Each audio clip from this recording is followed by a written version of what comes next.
Hey guys, welcome back to the channel. This is story about Naruto gain the Shadow Clone before graduation part 1. Before I start, please do support for more amazing content and comments for part 2. Do consider to subscribe my channel and share my video to your friends and check out the description as well. Let's start the video. Everyone was excited. And why shouldn't they be? They were finally going to learn the clone Jutsu. Sorry all you Japanese fans, while I may add some Japanese, mainly some honorifics, I'm sticking to English just simply due to the fact that my Japanese literally sucks. Mizuki and Iruka had just gone over how to perform the Jutsu and everyone was seemingly getting the hang of it relatively quickly, that is everyone except one particular orange-clad blonde. Ha! Look at that loser! He can't even get it to stand up! Shouted one particularly mean-spirited student who took great pleasure at Naruto's continuous failed attempts to do the simple Jutsu. Mizuki thought, wonder if it's cause of that fox in him, maybe. Hey Iruka. Yeah? Came the response.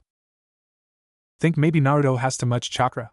I mean, he always is the one with the most stamina. You know, that would explain it, Iruka said. So why not take it up a notch? Mizuki asked with a grin. Iruka got the same grin and said why not?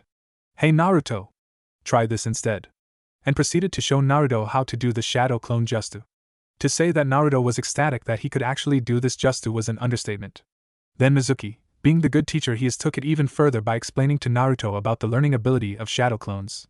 To prove his point, Mizuki made a shadow clone of his own and took the clone Naruto made out of earshot around the building and proceeded to tell him of a very good idea for a prank. It was no secret in this village that he liked the kid's style of making people laugh. After punching the blonde's clone to dispel it, and dispelling itself, the real Naruto automatically got a gleam in his eye and said never thought of that thanks. Mizuki just grinned while the rest could only wonder what madness would soon be unleashed. Mizuki then took Naruto to see how many he could do, but stopped him at 200. Dang Naruto! You're a real monster when it comes to chakra. Though given the fact what he suppresses each day it's no surprise. Let's go back. Okay. The two went back to the rest of the class who was done and Iruka asked the one question that started all of the sheer badass action in the coming years. So how did it go? Naruto? Mizuki asked. Yeah? Show them. Shadow Clone Jutsu. Instantly every student's mouth was at their lowest limit as literally hundreds of Narutos appeared all around them. Well, guess that answers that question. Iruka said, not believing the sheer size of the kid's chakra reserves if he could pull this off. Yeah, Mizuki said, hey Naruto, send your clones to the library and start learning anything you can find. It'll be a good way to help you with your grades. Oh, how right he was. Naruto, have your clones go to the library and start reading everything they can. It'll definitely help your grades, Mizuki said. This one statement is probably the one thing that truly set Naruto up for what he would soon become. While Naruto sent his clones to the library, he and the rest of the students went back inside and started to have their history lesson. However, not 1 hour into the lesson, Naruto just suddenly got the deer in the headlights look and proceeded to introduce his face to the desk he was sitting at. Oh, Iruka-sensei. Naruto just kicked the bucket. Amongst cheers following this student's statements, both Iruka and Mizuki just sighed while Mizuki said, I thought I told him not to dispel them all at once. Oh well. /. Iruka instantly used his trademark big head just to get the students to calm down and proceeded to tell the kids the drawbacks of the Shadow Clone Jutsu. But unknown to everyone else, it wasn't just information overload that caused Naruto's blackout. Naruto's mindscape. Kyuubi's cage, SP? Where am I? Naruto asked, looking around. He was in what appeared to be some kind of sewer in front of a great gate that seemed to be kept closed with a sheet of paper with the kanji for CO written on it. So my landlord has finally come to check on his tenant, eh? A voice that sounded both extremely amused and yet terribly sad at once came from the direction of the gate. Who said that? Naruto asked, just a little bit nervous. And seriously, who can blame the kid? That voice sounded like it came from a giant. Little by little, a great shape appeared behind the gates. It looked to be as tall as the Hokage mountain, maybe even bigger, was red in color, and appeared to be a fox with instead not one tail, but 9 swishing around in graceful arcs. Upon seeing the tails, Naruto had one thought. Oh crap, his actual reaction, however, was much more bold. You! What are you doing here? And for that matter, where the heck is here anyway? The great fox just sighed, and said, Naruto, to answer your questions, this is your mindscape, or your inner mind. As for why I am here, Your father sealed me in here when I attacked your village. Naruto was not happy to hear this.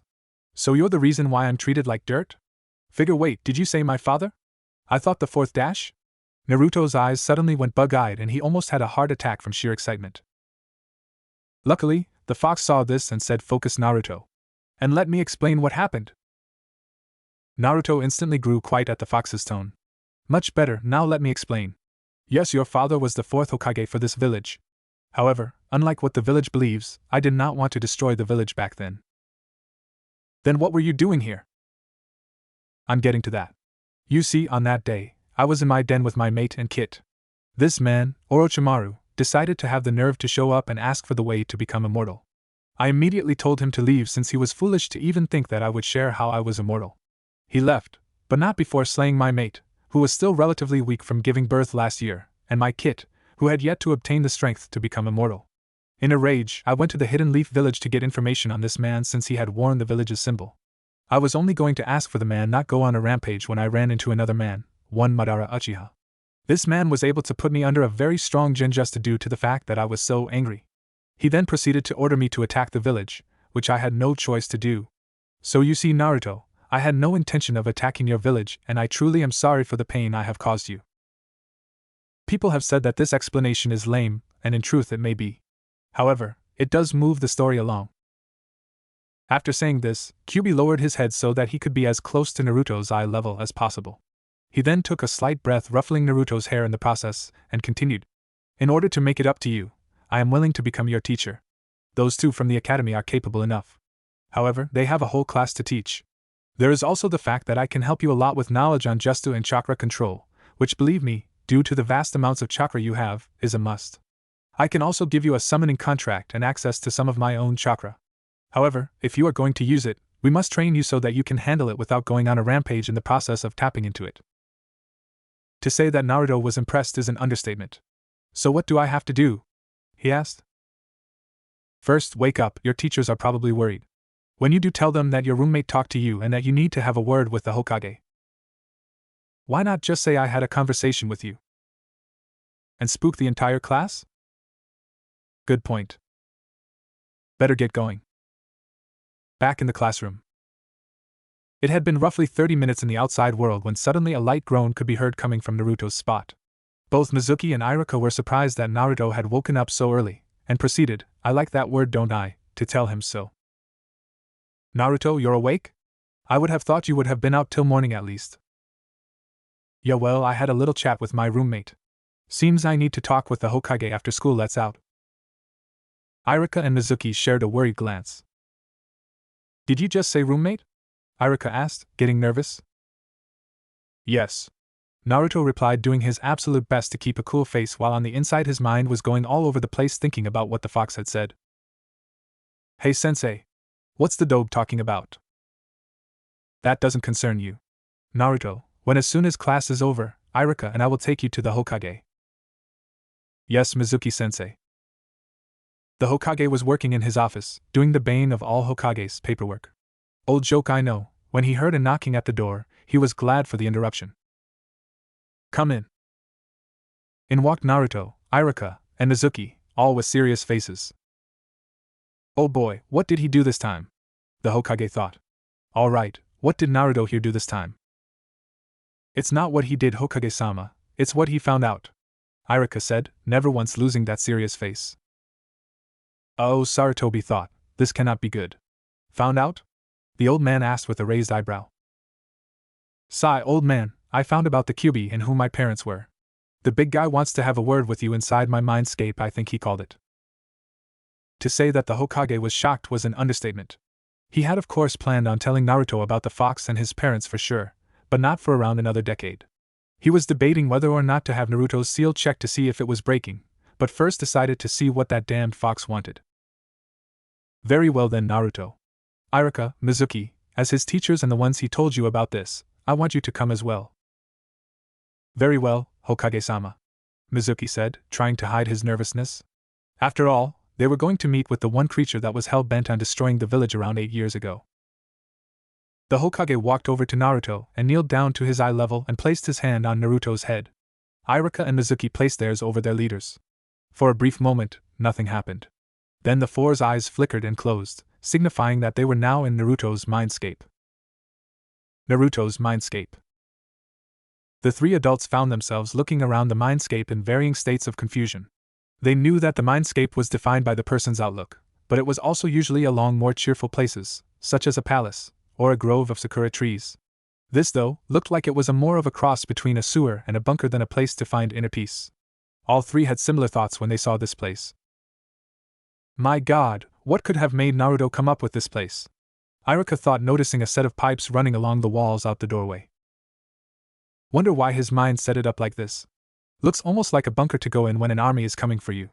Mizuki thought, then looking at the boy, realized that just might be exactly why it was like this. The third Hokage was the most shocked of the three.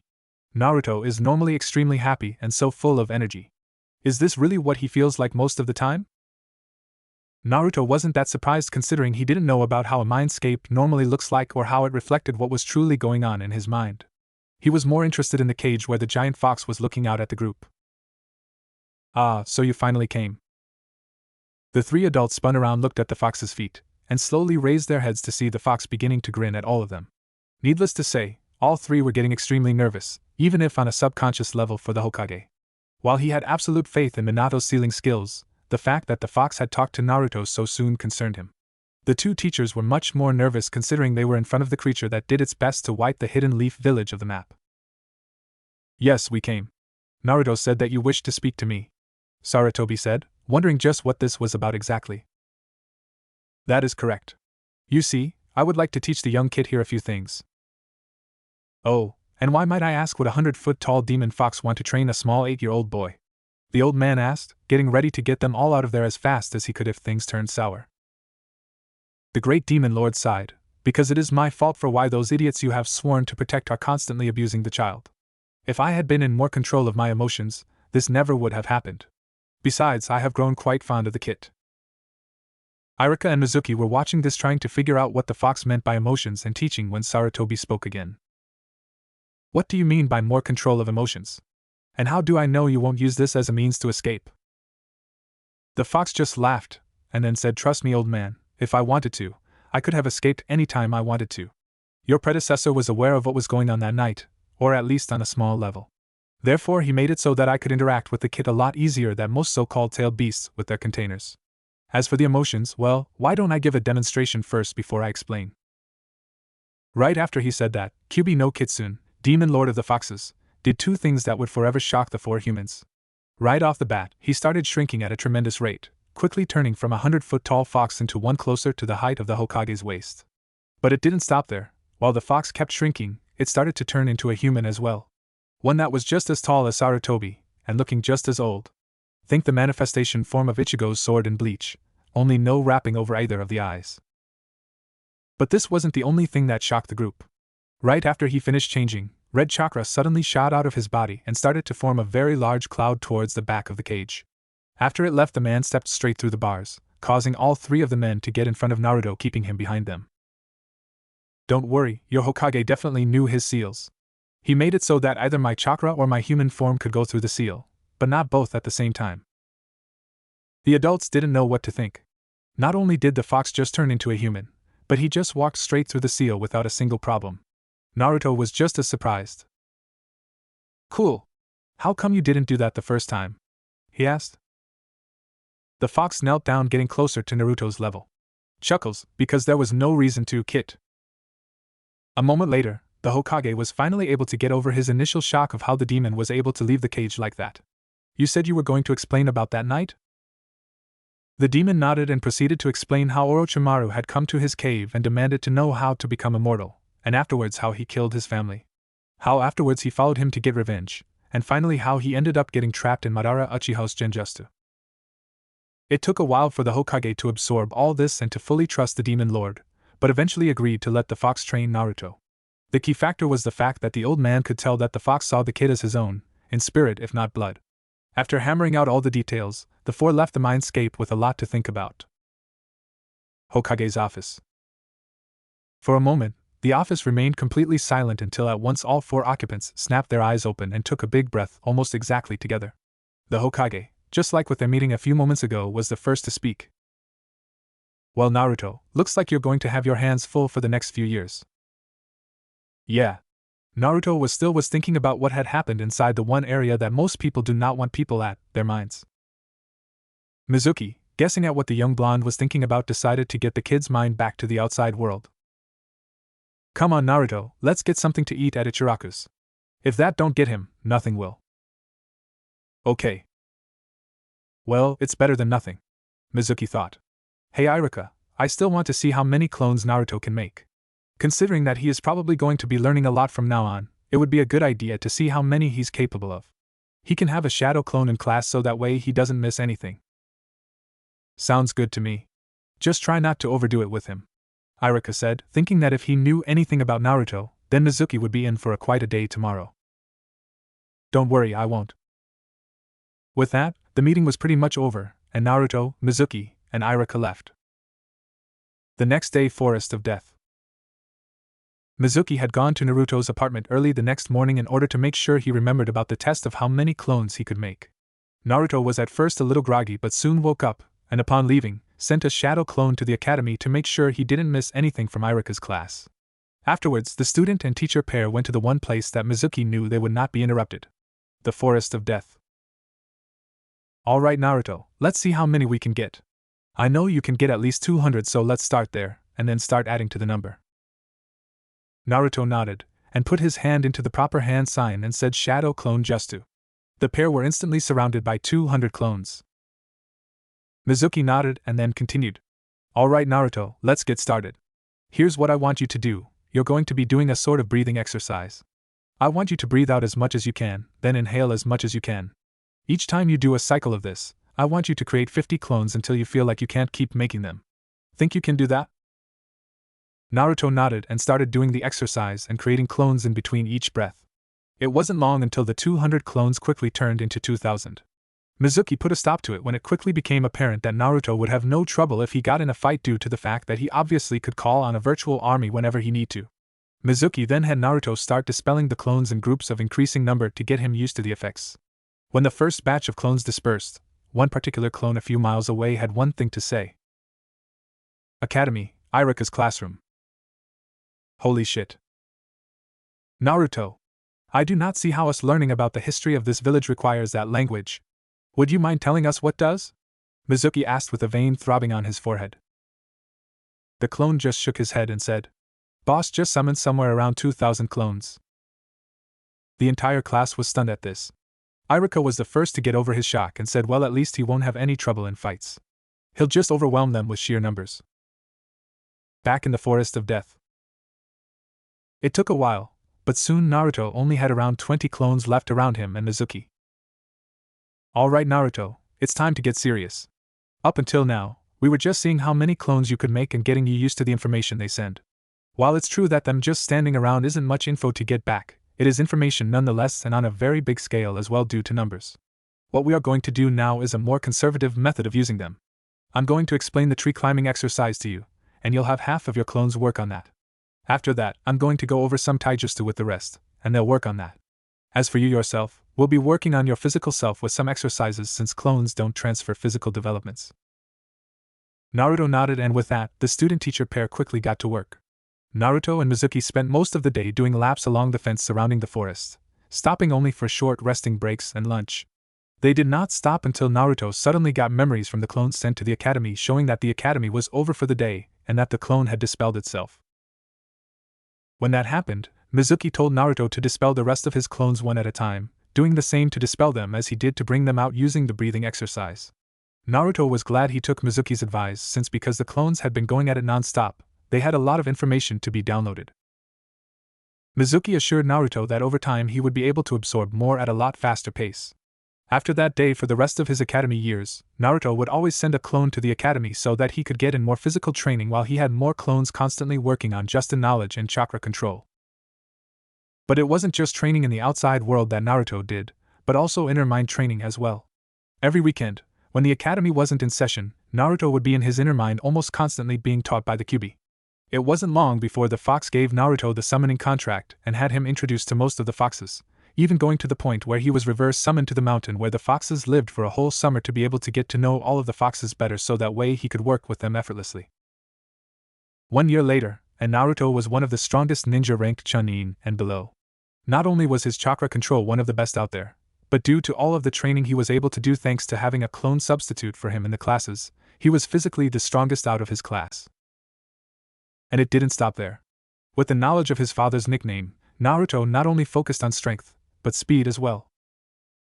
Although this wasn't a good thing for everyone. You see, Naruto still had a tendency for pranks, and although his shadow clones made everything virtually possible for him to do while pranking, he would usually take part in it himself.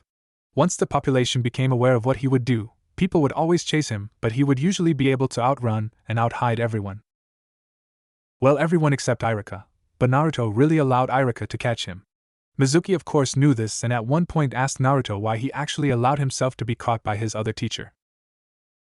Naruto's only reply was that it allowed Iruka to gain more control over the rest of the class due to the fact that it gave Iruka the reputation of the ultimate rule enforcer.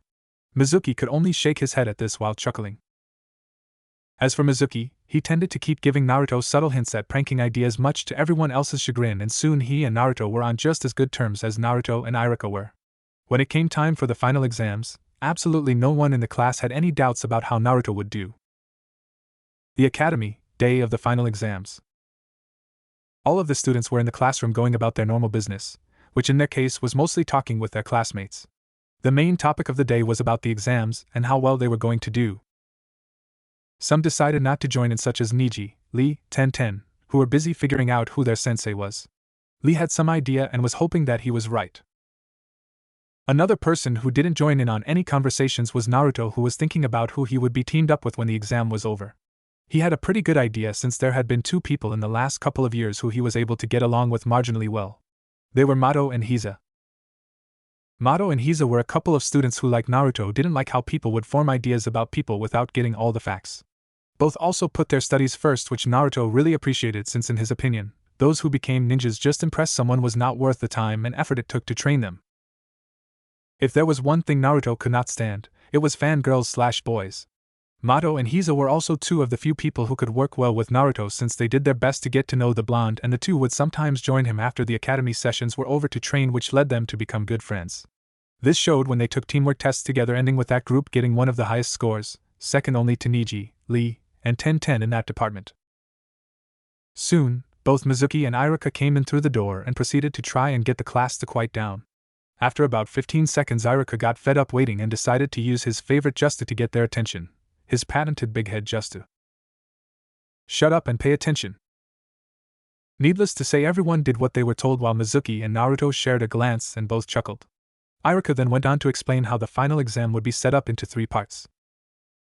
First would be written, the second would be physical, which would include an obstacle course, a target test, and a straight-out taijutsu spar. The third part would cover the ninjutsu that the students had learned while at the academy. Most of the students groaned when they heard the first thing they would be doing was taking a written test. Needless to say, the one person who didn't complain was Naruto, who by this time had read practically every book he could get his hands on, not only in the shinobi library but also the civilian one as well. So it was no surprise to anyone when less than 10 minutes later Naruto put his pencil down and proceeded to take a quick nap while he waited for the rest of the class. The second part of the test was also easy for Naruto. Thanks to his ability to make shadow clones, Naruto was able to put in a large number of hours each day to do physical training while a shadow clone attended the academy. This showed when Naruto got the best score for the obstacle course. The same was true for the target test. Naruto was able to get a near-perfect score of 94 on that test. The only one to beat him on that test was Ten with a perfect score, but no one was surprised at that. The only part of the test that gave him any real problems was the taijutsu test, where the students had to go against one of the teachers for a full 5 minutes. Naruto got the honor of facing Mizuki, who, having taught Naruto for the majority of the past couple of years, decided to make things interesting. While with the rest of the class fought the teachers with them only fighting defensively, Mizuki took it up a notch and proceeded to go at Naruto for a good 10 minutes. That fight had looked to the rest of the class like the 4th Shinobi War was going on. Mizuki showed the class why he was high Chunin level when Naruto had at one point somewhere around 50 clones going against Mizuki, who proceeded to demolish the force and go straight after Naruto, forcing him to dodge in ways most of the class thought impossible. That is not to say that Naruto did not get in some hits of his own. Due to his training with the fox and his unpredictable nature, Naruto was able to get in a good number of punches and kicks on Mizuki when he wasn't expecting him to do certain things. Although what amazed everyone in the class except Iruka was the fact that throughout the entire fight, both Mizuki and Naruto were grinning at each other. Iruka finally had enough with the two and ended up knocking the two outside their heads to get them to stop. You were only supposed to go 5 minutes. And you, Mizuki, were only supposed to fight defensively, not act like you were going to kill him. While Mizuki and Naruto were rubbing their heads, Mizuki tried to defend himself. "Oh, come on, Iruka. If you had trained this kid like I had for 2 years, you wouldn't want to have a boring match with him either." Besides, Naruto didn't seem to mind. Naruto decided to give his 2 cents as well. "Yeah, come on, Iruka-sensei, it's not like we were going at each other with intent to kill." This shocked the whole class, who to them, looked like that was exactly what those two were doing. Iruka could only look at the two before sighing, shake his head, and had the rest of the class take the test. He made sure that no one else fought Mizuki if he knew they were good at taijutsu, much to Mizuki's disappointment. After all of the spars took place, the teachers gave the students an hour for lunch before taking the final part of the exam. During that time, Mato and Hiza got together with Naruto discussing how they did on the first 2 parts of the test, and who they thought would be put into teams together. One thing all 3 agreed on was that Lee, 10-10, and Niji would most likely be put on a team together, and that they had a very good chance of being on the same team as well. Soon it was time to go back in for the final test. Back inside, Iruka explained that the 3rd test would include trying to break out of a genjutsu, as well as displaying sufficient mastery of the 3 Academy Justice. To everyone's relief, Iruka explained that due to how not everyone was built for genjustice, that although you did have to try, if you failed to try and break the genjutsu, it would not lower your overall scores. Naruto, although was one of the worst at them when it came to creating and detecting them, felt that he had a fairly decent chance at breaking one since the teachers would most likely be using a low-level one, and also there was the fact that he would know when he was put in one. One by one, the students went into a separate room where the teachers would test them. While each student came out with a forehead protector, Naruto, who had become quite good at reading body language, noted some of them were more relieved than others. He just figured that they had hit a few snags with 1 or 2 of the justice, but the teachers gave them points for trying and told them to keep working at them. That or they just didn't do good on that written test, he thought. Though you can't really blame them on that count. Some of those questions were a bit hard. Naruto was pleased to note that Mato and Hiza did not seem to have any problems when they came out. Both nodded to him when they came out before they sat down at their seats. Soon after it was his turn. "Naruto Uzumaki, your turn," he heard from the other room. Getting up from his seat, he calmly walked into the room to see both teachers sitting behind a desk in a room with a potted plant in a corner. Iruka was the one to start things off. "Alright, Naruto, like I said before, you need to break out of a genjutsu, and prove that you can do the 3 Academy Justice reasonably well. And before you ask, I know you have problems with regular clones but are good at shadow clones. This is just a formality, so just create 1 shadow clone when you do that part. Now what do you want to do first?" Naruto nodded at Iruka's explanation and decided to get the genjutsu test over since that was his worst ability. Just as Naruto thought, since he knew he would be put into a genjutsu, he was able to break out fairly easily. As soon as it started, he noticed his surroundings blurred into his favorite ramen stand. To Naruto's horror, however, the stand immediately burst into flame. It took Naruto a full minute to remember that it was only an illusion, and quickly ended the torture by disrupting his chakra flow. As soon as the illusion was gone, he shot Iruka a glare while Mizuki was just looking confused. "Naruto, what did Iruka make you see? The way you were acting, I would think that you saw the utter banishment of ramen in the village." Naruto immediately went pale but quickly regained his composure and started glaring at Iruka again. He then said, "If you must know, Iruka-sensei decided to show me Ichiraku's burning to the ground." Mizuki just looked at Naruto for a second, then turned to his friend and said, "Now Iruka, I know that Naruto hasn't always the best thing for your health, but isn't that taking things a little too far?"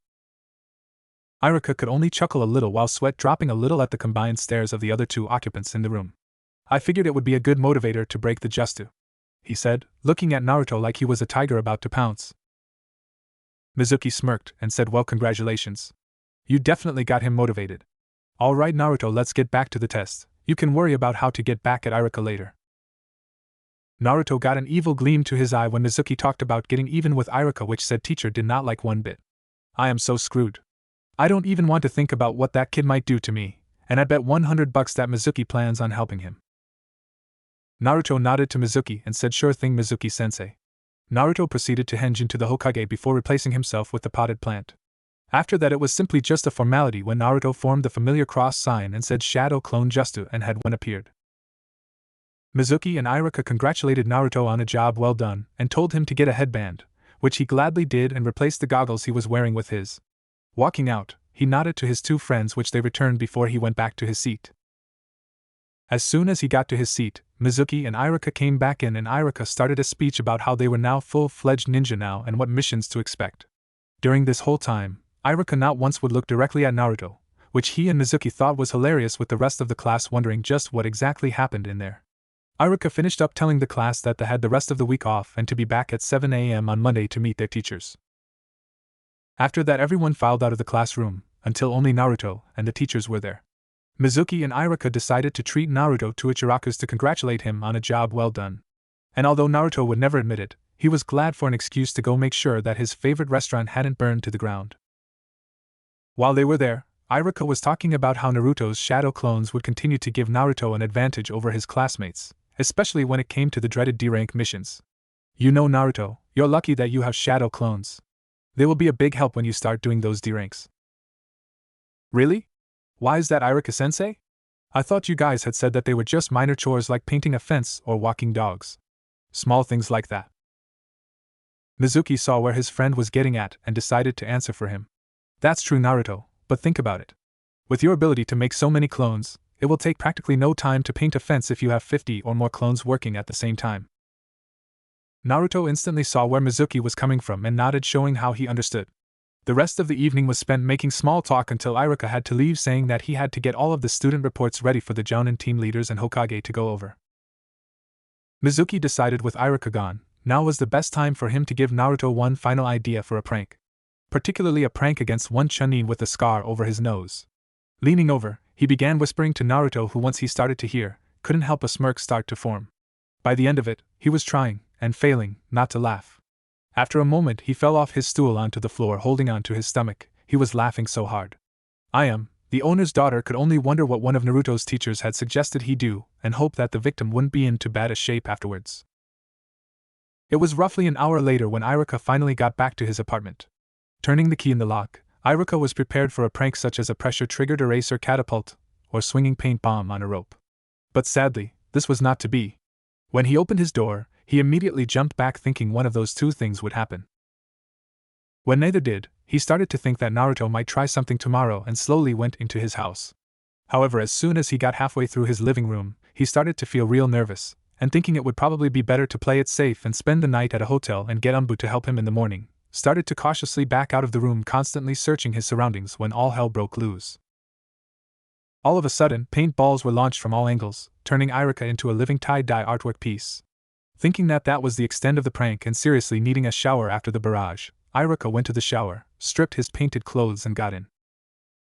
Unknown to him, Naruto had gone to his bathroom and with Mizuki's help had put a special dye into the pipes right before the shower head, using a special just normally used to phase through things such as walls. This dye was pretty much colorless until exposure to the air for at least a full minute after drying. Iruka, mercifully oblivious to the continued madness, started taking a shower, washing away whatever paint his clothes hadn't stopped from getting on him and also the dirt and grime from the rest of the day. Unfortunately, this allowed the dye to be coated all over him. When he got out of the shower, he started to towel off. While he was brushing his teeth, he was looking into his mirror and to his shock and horror, started turning completely blue from head to toe, including his hair. Naruto! Mizuki and Naruto heard this from the park bench they were sitting in, and immediately started laughing. Sounds like he just got out of the shower, Mizuki said while still laughing. Yeah, just wait till he gets to his bedroom, Naruto replied. Iruka, figuring that he would be better able to get Naruto tomorrow, decided to go into his bedroom to try to get some rest. Sadly, that would not be for when he got there. He soon discovered his whole bedroom had been painted hot pink. I am going to kill that kid. Naruto! You are so dead. Sounds like he just did, Mizuki said while grinning. Better stay low for the rest of the week, kid. Yeah, but it was definitely worth it, said Blonde replied, and headed home, waving to the one person who he knew would watch his back in the coming week. The next day, Iruka was the laughingstock whenever he walked around due to being blue from head to toe. Everyone could only wonder what the teacher had did to the Hidden Leaf's #1 prankster for him to do that. Mizuki was laughing his rear end off when he saw it, and decided that Iruka had gotten his just desserts. Well, Iruka, look at it this way. Now you know never to mess with ramen around Naruto. Iruka could just glare at Mizuki before he walked away.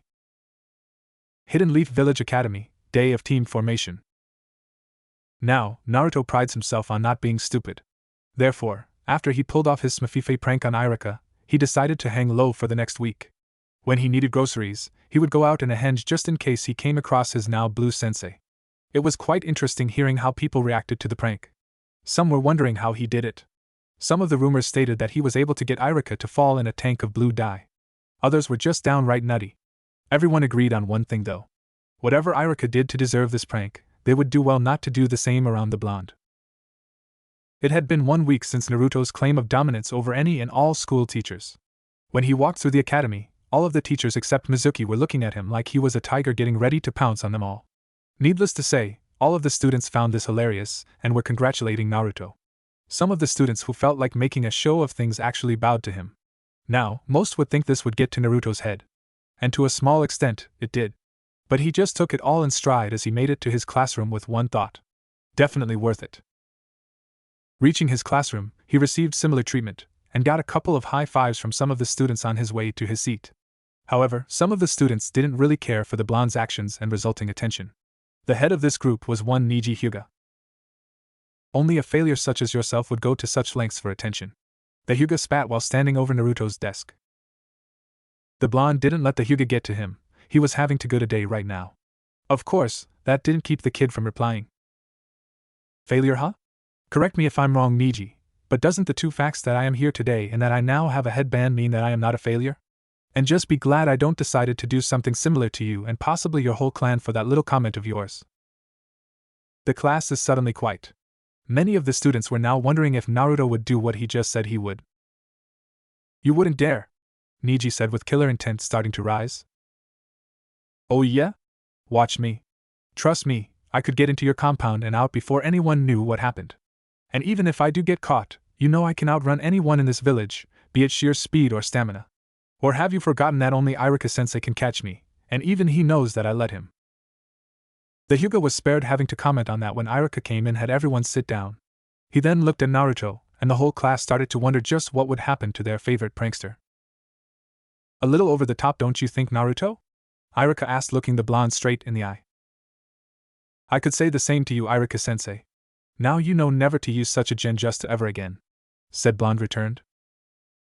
Iruka just sighed and decided to get the show on the road. Naruto allowed his mind to wander as Iruka gave the speech he usually did to the graduating classes about being full-blown shinobis and all that. He then listened with half a mind as his teacher got through teams 1 through 6 until he perked up when he heard his name being called.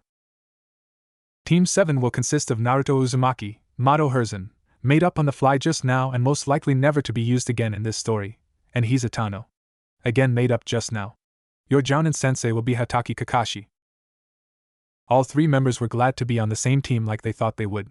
However, Naruto was a little disappointed in who their sensei would be. Yes, the man knew his father. Was actually his father's student at one time. But did he have to be late to everything? They were also not surprised when the Team 9 members were called as follows. Team 9 will consist of Niji Hyuga, Ten, and Rock Lee. Your Jounin sensei will be Mate Guy. May God have mercy on your soul, Hyuga, Naruto said in the tone of someone who is about to put someone to death. This brought about some chuckles from those who did not know who Guy was, while those who did could only silently agree with him. They knew the Hyuga's sanity would be tested to the limit. Ten's would be as well, most likely. The Hyuga just looked at Naruto and asked, "Why would I need mercy, Uzumaki?" Naruto just shudders and says, "You'll find out eventually, Niji. I'll visit you in the asylum every week. I promise." Needless to say, this unnerved the Hyuga prodigy, and more than just a little bit. However, no matter how hard he tried, he could not get the blonde to explain. After Iruka finished with the team placements, he wrapped things off by saying, "You guys have an hour for break before your Jounin senseis arrive. Once again, it's been an honor having you as my students. Even if some of you did your best to give me premature gray hairs." A quick glance to Naruto, a few chuckles. "Good luck, and if you ever are needing advice, or just plain need someone to talk to, feel free to come find me. Goodbye and good luck." He then walked out of the classroom and the students started to follow. Naruto, Mato, and Hiza decided to grab a quick bite at Ichiraku's before going back into the class. While waiting, Naruto decided to work on some of his seals. He was doing this all the while they waited for the rest of their class to get back, and after everyone then left with their senseis, until it was just the three of them. After about 15 minutes, he pulled out a particular seal that both of his teammates recognized and were both probably the only ones besides the Hokage and maybe their now past teachers knew about. With a burst of controlled chakra and a poof of smoke, Naruto soon held a violin in his hands. Yes, I know. But with the ability to learn practically anything in a day, I'm making Naruto extremely musically talented in this one. Trust me, he has other instruments. He started tuning his instrument, and then began to play a soft but uplifting tune. Think the violin part from Left Hand Suzuki Method by the Gorillas. Both Mato and Hiza just let themselves relax as they listened to Naruto play one of his favorite instruments. It was to this scene that Kakashi showed up to about an hour later.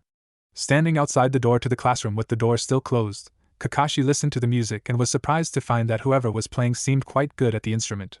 He was even more surprised when it turned out to be Naruto playing, though he did end up thinking that it shouldn't surprise him considering what he heard Naruto did with his ability to create armies of shadow clones. He still remembers the couple of days when he went to the shinobi libraries to check a few things and found clones all over the place just reading. Wonder if he can use Genjutsu with that? The Cyclops wondered. No, he is not another Tayuya for those wondering. Remember, he still sucks at Genjutsu. He then shakes himself back to the scene in front of him and says, glad to see at least one of you has an interesting hobby. Meet me up on the roof. He then shunshines SP to the roof. Naruto quickly seals his violin, and the three now official ninja proceed to go out the window and walk up the wall to the roof, much to Kakashi's surprised pleasure, and took seats facing him. Well, that's one thing I won't have to teach them. I can understand Sensei's son having learned how to do that since he used those clones to learn so much. I guess he taught the other two at some point. Wonder what else he taught them. Oh well, I'll find out soon enough, I'm sure. Glad to see you guys know a few tricks outside of what's taught in the academy. It shows that you actually wish to put effort into your shinobi careers. That, and it helps Naruto to do pranks that much easier. Mato said, and the three youths start chuckling, which Kakashi soon joins in. Fair enough, he replied, and then continued. Now then, why don't we go ahead and get to know each other?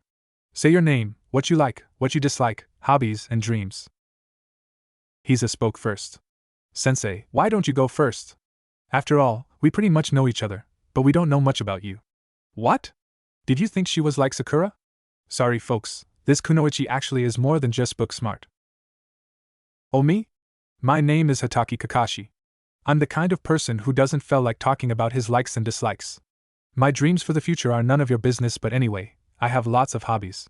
If you guessed that was the manga version, you get a cookie. J. All we really got was his name, which we knew anyway. The three thought together. Gee, Sensei, you really stick to the shinobi rules on information, don't you? Naruto asked with a raised eyebrow. Oh, and what would they be, Naruto? Kakashi asked with a raised eyebrow as well. 1. Don't give out more than absolutely necessary. 2. Use any information to your advantage and use said info to disillusion your opponent. Even true information can be used to fool others. Well, yes, I guess you could say that. Now then, since you seem to like to talk so much, why don't you start off, Blondie? The same eyebrow rose again at the nickname, but Naruto let it drop and started. All right, as all of you know, my name is Naruto Uzumaki.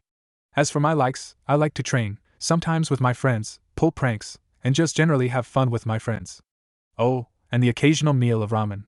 The other two genin snort at this. My dislikes include those who like to judge without getting their facts straight, and bullies. As for hobbies, I like to learn how to play new instruments, and am a semi-amateur gardener. Kakashi's eyebrow once again found itself raised at the word semi-amateur. I also like to read up on any new justice or just about anything else I find at the library or bookstores. For dreams, well, looks at the Hokage monument, specifically at the 4th. I want to make my parents proud of me and become Hokage someday. Definitely his father's son, Kakashi thought while listening. All right, you next, he said while pointing at Mato. Okay. My name is Mato Herzen, and my likes are hanging out with my friends, training with Naruto and Hiza, and occasionally giving Naruto a hand with his pranks. Oh boy, Kakashi thought, I generally don't have many dislikes besides hating those who judge others and bullies. As for hobbies, I like to learn about seals. Granted, I'm nowhere Naruto's level, but I think I'm pretty good considering. As for dreams? Well, let's just say that I want to be the best I can be. Kakashi nods to himself and points to Hiza. You next. Hiza nods and starts. All right. My name is Hiza Tano. I like training with my friends and just enjoying life in general. I dislike bullies and those who judge and think they are better than everyone just because of who their parents are. Even worse are girls who simply became ninja to impress someone. Both Mado and Naruto nod at this, which Kakashi caught and approved of. As for hobbies, I like to read and sometimes help Naruto with his little adventures, another eyebrow raised. Seriously, Kakashi should just leave it up there. As for dreams, I want to be the best I can be in this world. Kakashi nods to himself again and thinks to himself, well, I've got Sensei's son, and his two friends, all three of who seem to have their heads on straight, and are truly willing to give it their all. I'm glad Hiza isn't a fangirl. That would be a pain to deal with. Alright. From what I just heard, all three of you got your mind set in the right direction. Meet up at Training Ground 7 at 7 tomorrow morning for your Genin exam.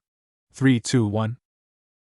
Sensei, I understand that this is the true exam, but do we need to do anything special for it? Hiza asked. Kakashi was pleasantly surprised that these three knew about the purpose of this exam, and simply told the three to just show up in full gear and to not have breakfast unless they wanted to lose it. He then shined away.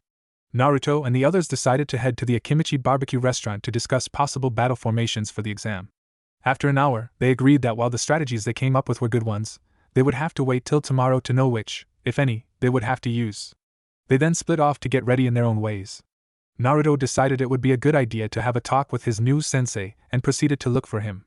He had a fairly good idea where to go as well. Memorial Stone. Kakashi was musing at the Memorial Stone, thinking about his new team. Especially about one sapphire-eyed, whiskered blonde. I won't let you down, sensei. I will make sure Naruto's dream will become a reality. Suddenly he was interrupted from his thoughts when he heard someone say behind him. I knew I would find you here, sensei. Kakashi turns around to find said blonde standing behind him with a small smile on his face. Kakashi gave his patented eye smile and said, Naruto. What a pleasant surprise. Was there something you want to talk about? Naruto stepped up to the monument and bowed his head for a quick moment in respect to the names carved on the stone. He then turned to Kakashi and said, Well, yeah. You see, we never really got the chance to talk before, and I was wondering if you didn't mind telling me anything about my parents. Kakashi just smiled again and said, Sure thing, Naruto. Why don't we go to my apartment? Naruto nods and they take off. Kakashi's apartment. When Naruto and Kakashi got to Kakashi's apartment, they started talking about Naruto's parents. They talked for a good while, discussing the kind of people they were, how Naruto's mother could be just as big a prankster as he was, and how his father always gave his all to do his best and help others. They also talked about the missions Kakashi went on with his father, including that time when they had to destroy a bridge behind enemy lines. It was 9 p.m. when Kakashi decided that Naruto should start heading home. Well, Naruto, it's getting late, so I think you should head to your apartment and get some sleep. Tomorrow is going to be a big day. Alright. Thanks for that, Kakashi. It was fun.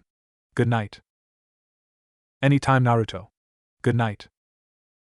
With that, Naruto left back to his apartment, glad that he had gone looking for his teacher that day. Next day, Training Ground 7. The next day showed Mado and Hiza walking towards Training Ground 7, where they could hear someone playing a Native American-style flute. Think of a recorder, only longer, made out of wood, and no bell at the end. When they got there, they saw Naruto sitting in front of the middle of 3 posts that were sitting in the field. He was sitting Indian-style, playing a melody that made them automatically think of a plateau over a desert with eagles flying overhead and other wildlife around. They still couldn't figure out how he could make them picture things like that, since he couldn't cast a decent genjutsu to save his life. They went over to him and just listened to him while he played. Although the two didn't realize it, Naruto was actually playing one of his instruments to keep the two from constantly checking the time. He did this because he understood where Kakashi was all the time and why he was constantly late. He also planned on doing his best to fix that problem in the future. But for now, he just played to keep the other two busy. After about an hour, Kakashi finally showed up in a poof of smoke. He quickly noticed Naruto playing and started to listen as well. Or at least tried to, because as soon as Naruto noticed his presence, he looked up and stopped playing mid-note. Immediately, Mado and Hiza snapped out of their semi-trances, and Hiza immediately asked why he stopped playing. Naruto just pointed over her shoulder at Kakashi. Hiza and Mado turned around to see their sensei behind them, and Mado decided to greet him in a rather unusual way. Did you have to show up just now? Naruto was playing a real good song just now. Naruto chuckled and quickly apologized about ending his song so abruptly, and then sealed his flute back into its sealing scroll. He then looked at Kakashi and asked, So what's the test going to be, Kakashi-sensei? Well, Naruto, like I said yesterday, this test is to see if you actually have what it takes to be a ninja. I have 2 bells here, and all you 3 each have to do is get one before noon. But sensei, there are only 2 bells. Hiza stated, trying to figure out what angle Kakashi was coming from. The boys were doing the same. That's right. Whoever doesn't get a bell gets sent back to the academy. Also, whoever doesn't get a bell will be tied to one of those 3 posts behind you and watch as I eat my lunch. The 3 genin hopefuls looked at each other, and they could tell something was wrong, but with a glance at each other agreed to talk after the test started and just nodded to Kakashi, showing that they understood. Kakashi noticed the glance they gave to each other, and thought looks like they already suspect something. Good, they'll need that ability to look underneath the underneath as they grow up. Alright, if you 3 are ready, then we will get started. The 3 hopefuls nodded, and Kakashi set a timer on the top of the middle stump and set it to ring at noon. After that he said, "Ready, begin," and instantly shined out of the 3's sight. As soon as he left, the 3 huddled up and began talking. There is no way that getting the bells is the true test. Whoever heard of a genin team with only 2 genin? Hiza asked right off the bat. Agreed, there has got to be another side to this thing.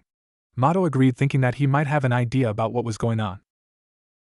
But before he could say anything, Naruto decided to put his 2 cents in. I think it's the old divide and conquer test. See if we are able to get over a problem where we could be working at odds with each other. I bet $50 that this is a test to see if we work together instead of going on our own. Hiza snorted and said, "No thanks, Naruto, you're just lucky for me to take that bet." All 3 chuckled, and Hiza continued, "Although you're most likely right about the divide and conquer theory. So now we know what the real test is. How do we get those bells?" Mato asked, and then turned to Naruto. "Any ideas, Naruto?" he asked. Naruto just thought for a minute before he got a wicked gleam in his eyes. A moment later, he got an even more wicked smile, one that made the 2 back away a little bit. "Oh man, I've seen that look before," Mato said. "Yeah. So have I. Whatever he's thinking about, Kakashi-sensei is in serious trouble." "Well, not Kakashi-sensei himself, more like that book of his," Naruto said with that smile still on his face. "Are you crazy?" Mato asked. "From what I've heard, that thing is sacred to him." "Exactly, he will do anything for it. So we use that to our advantage," Naruto said, and proceeded to explain his plan to the 2. "Mato, Hiza, don't get any wrong ideas, but I don't need you to do anything major except set up some traps and then stand in the field." The 2 were about to protest when Naruto continued. "This plan requires a lot of speed to succeed, and let's face it, I'm the fastest in our class." The other 2 didn't like that Naruto would be doing all the work by himself, but agreed anyway, seeing as how he made a very good point. "Okay, Hiza and I will stay here, but what are you going to be doing?" Mato asked, wondering how Naruto would get not only the bells from Kakashi but also his most sacred treasure. "Glad you asked that. Here's what we do. You 2 are going to take all the paper bombs we have and set up a minefield corridor." A minefield corridor is exactly what it sounds like. A corridor with mines on either side, in the woods to my left. Make it real thick because Kakashi and I are going to be going real fast. When I get Kakashi to chase after me, I'll set them off to distract him. Once he's dazed, I'll send him into the field where you guys are. And once he's there, he will give you 2 the bells. That is if he wants his precious book back unharmed. "But how are you going to get his book and for him to chase you down the corridor?" Hiza asked, confused. "Leave that to me," Naruto said. "Let's get everything set up." The 3 then got busy setting up. Training Ground 7 bell test, 1 hour in. Preparations were finished quickly, and Mato and Hiza headed back into the field to wait for Naruto to do whatever it was he had planned to get Kakashi to chase him through the corridor. They were still wondering how he planned on getting that detestable orange book so that Kakashi would give up the bells, and were hoping that Naruto knew what he was getting himself into. In the meantime, Naruto had been busy looking for Kakashi for the next 30 minutes. While it is true he could locate Kakashi by firing a chakra pulse or 2, that would have alerted Kakashi to the fact that Naruto could do it, as well as give Kakashi an idea of where he was. After all, you don't become Chunin or Jounin without learning things such as picking up chakra spikes. So Naruto was tracking Kakashi down with a more conventional means. Thanks to all of the training Naruto did with the Kitsune in their summoning realm, Naruto's senses were extremely more sensitive than most other people. He was currently using his Inuzuka-like nose to track down his soon-to-be vicar teacher. Good thing I spent so much time at his apartment last night. I've got his scent down good now. Naruto was doing well tracking Kakashi, but the one-eyed Jounin seemed to know he was being followed and kept moving around. Naruto was finally able to mask his chakra enough and got into position. Fortunately or unfortunately in Kakashi's case, Kakashi was just a few football fields from the corridor that they set up. Naruto immediately realized that Kakashi probably knew about the corridor, but figured that the Cyclops was humoring them, so he readied himself to run like a bat straight out of hell. Meanwhile, Kakashi was nervously checking his surroundings without turning his head. For the past 45 minutes, he could smell Naruto tracking him. The boy was good, but he couldn't entirely get rid of his scent. But while Kakashi was impressed, he was a bit worried that it was just Naruto. The three hopefuls seemed to know more about what the test was really about than all the other teams he had tested before, but only Naruto seemed to be actively searching for him. This meant a couple of things to him. Either the other two were expecting Naruto to do all the work, or they had a plan that Naruto would drag him into. The fact that he had seen them set up the mine corridor led him to believe the second, but either one worried him. The first thought worried him because it would mean they weren't as willing to look out for each other as he thought. The second concerned him even more. There was quite a bit of explosive just ahead of his position. He had reluctantly headed to his position when he realized that he might as well get this over with, and just hope Naruto wouldn't get too hurt. This of course was about to change soon, but he did not know that. Back with Naruto, he had quickly made sure that Kakashi's pouch was on the same side as the bells and that he was sure that the bulge in it was his target. I'm making the bells on Kakashi's left side, not right like cannon. You will see why in just a second. Taking a deep yet quiet breath, Naruto took one last moment to review his plan mentally. As soon as he had gone over everything in his mind, he blurred straight toward the Cyclops' lower left back. Back with Kakashi, he suddenly felt something coming towards him at an extremely fast pace. He quickly jumped out of the way to his right and saw Naruto appear on a branch in front of him, kneeling down on one knee, with his arms in front and head bowed. I barely saw him move, Kakashi thought with his visible eye wide open. He almost got a bell. No wonder he and the other two set up that corridor. He could easily go straight through and trigger it halfway through to lose me. It almost worked too. Not bad, Naruto, but I'm afraid you messed up your chance to get the bell that you were after. Naruto still turned away from the silver-haired Jounin and just smirked. Actually, I got just what I was after. Oh? Kakashi asked, eyebrow raised. His face then went to a look of shock when Naruto stood up, turned around and showed what was in his right hand. One orange book. That look of shock quickly turned to horror when Kakashi saw a gleam come to the blonde's eye. What are you going to do? He asked in a fearful voice. Naruto just smirked and promptly incinerated the offending book with a fireball Jutsu. Kakashi just stared in horror for a full 2 seconds until his killing intent spiked so high, it even made Kyuubi nervous. Naruto! I'm going to kill you! Kakashi screamed and chased after Naruto, who as soon as he felt the killing intent, had turned around and hightailed it out of there. Kakashi blindly chased Naruto, not realizing that they were heading straight towards the gauntlet. Naruto headed right through, and when Kakashi reached an area where the bombs were set to a level that would stun instead of kill, triggered every single bomb in the corridor. Mato and Hiza, who were in the field, suddenly saw a huge explosion which rocked the ground they were standing on, which caused them to fall on their rear ends. A few seconds later, Kakashi was still in a daze when Naruto appeared to the right side of the branch Kakashi was on. He was already in the air over the branch by a few feet above and just a little bit behind, so that when he landed, it would be on the branch below. As soon as he appeared, he kicked with his right foot, connecting with Kakashi's head, sending him straight into the field where Mato and Hiza were once again standing. While Kakashi was standing up, wondering just where that train that hit him had come from, Naruto appeared on a branch of a tree on the edge of the field. I suggest you give the bells to my teammates, Kakashi-sensei. Kakashi turned around and glared at Naruto and said, and why would I do that? After all, there is no need to pass a two-man squad. Two-man squad? Hiza asked, really nervous at the way their sensei was looking at her friend. Mato just gulped and looked on. Kakashi answered with venom in his voice, Naruto is going to be in the hospital for a very long time for what he did. Maybe even in the morgue. The other two took a quick step back while Naruto just looked at him with an eyebrow cocked. Talk about showing bravery under fire. He then raised an orange book and asked why. Because I burnt a shadow clone of this? Kakashi's jaw dropped to the floor when he heard that, and then wanted to slap his forehead when heard that it was a fake Naruto had burned.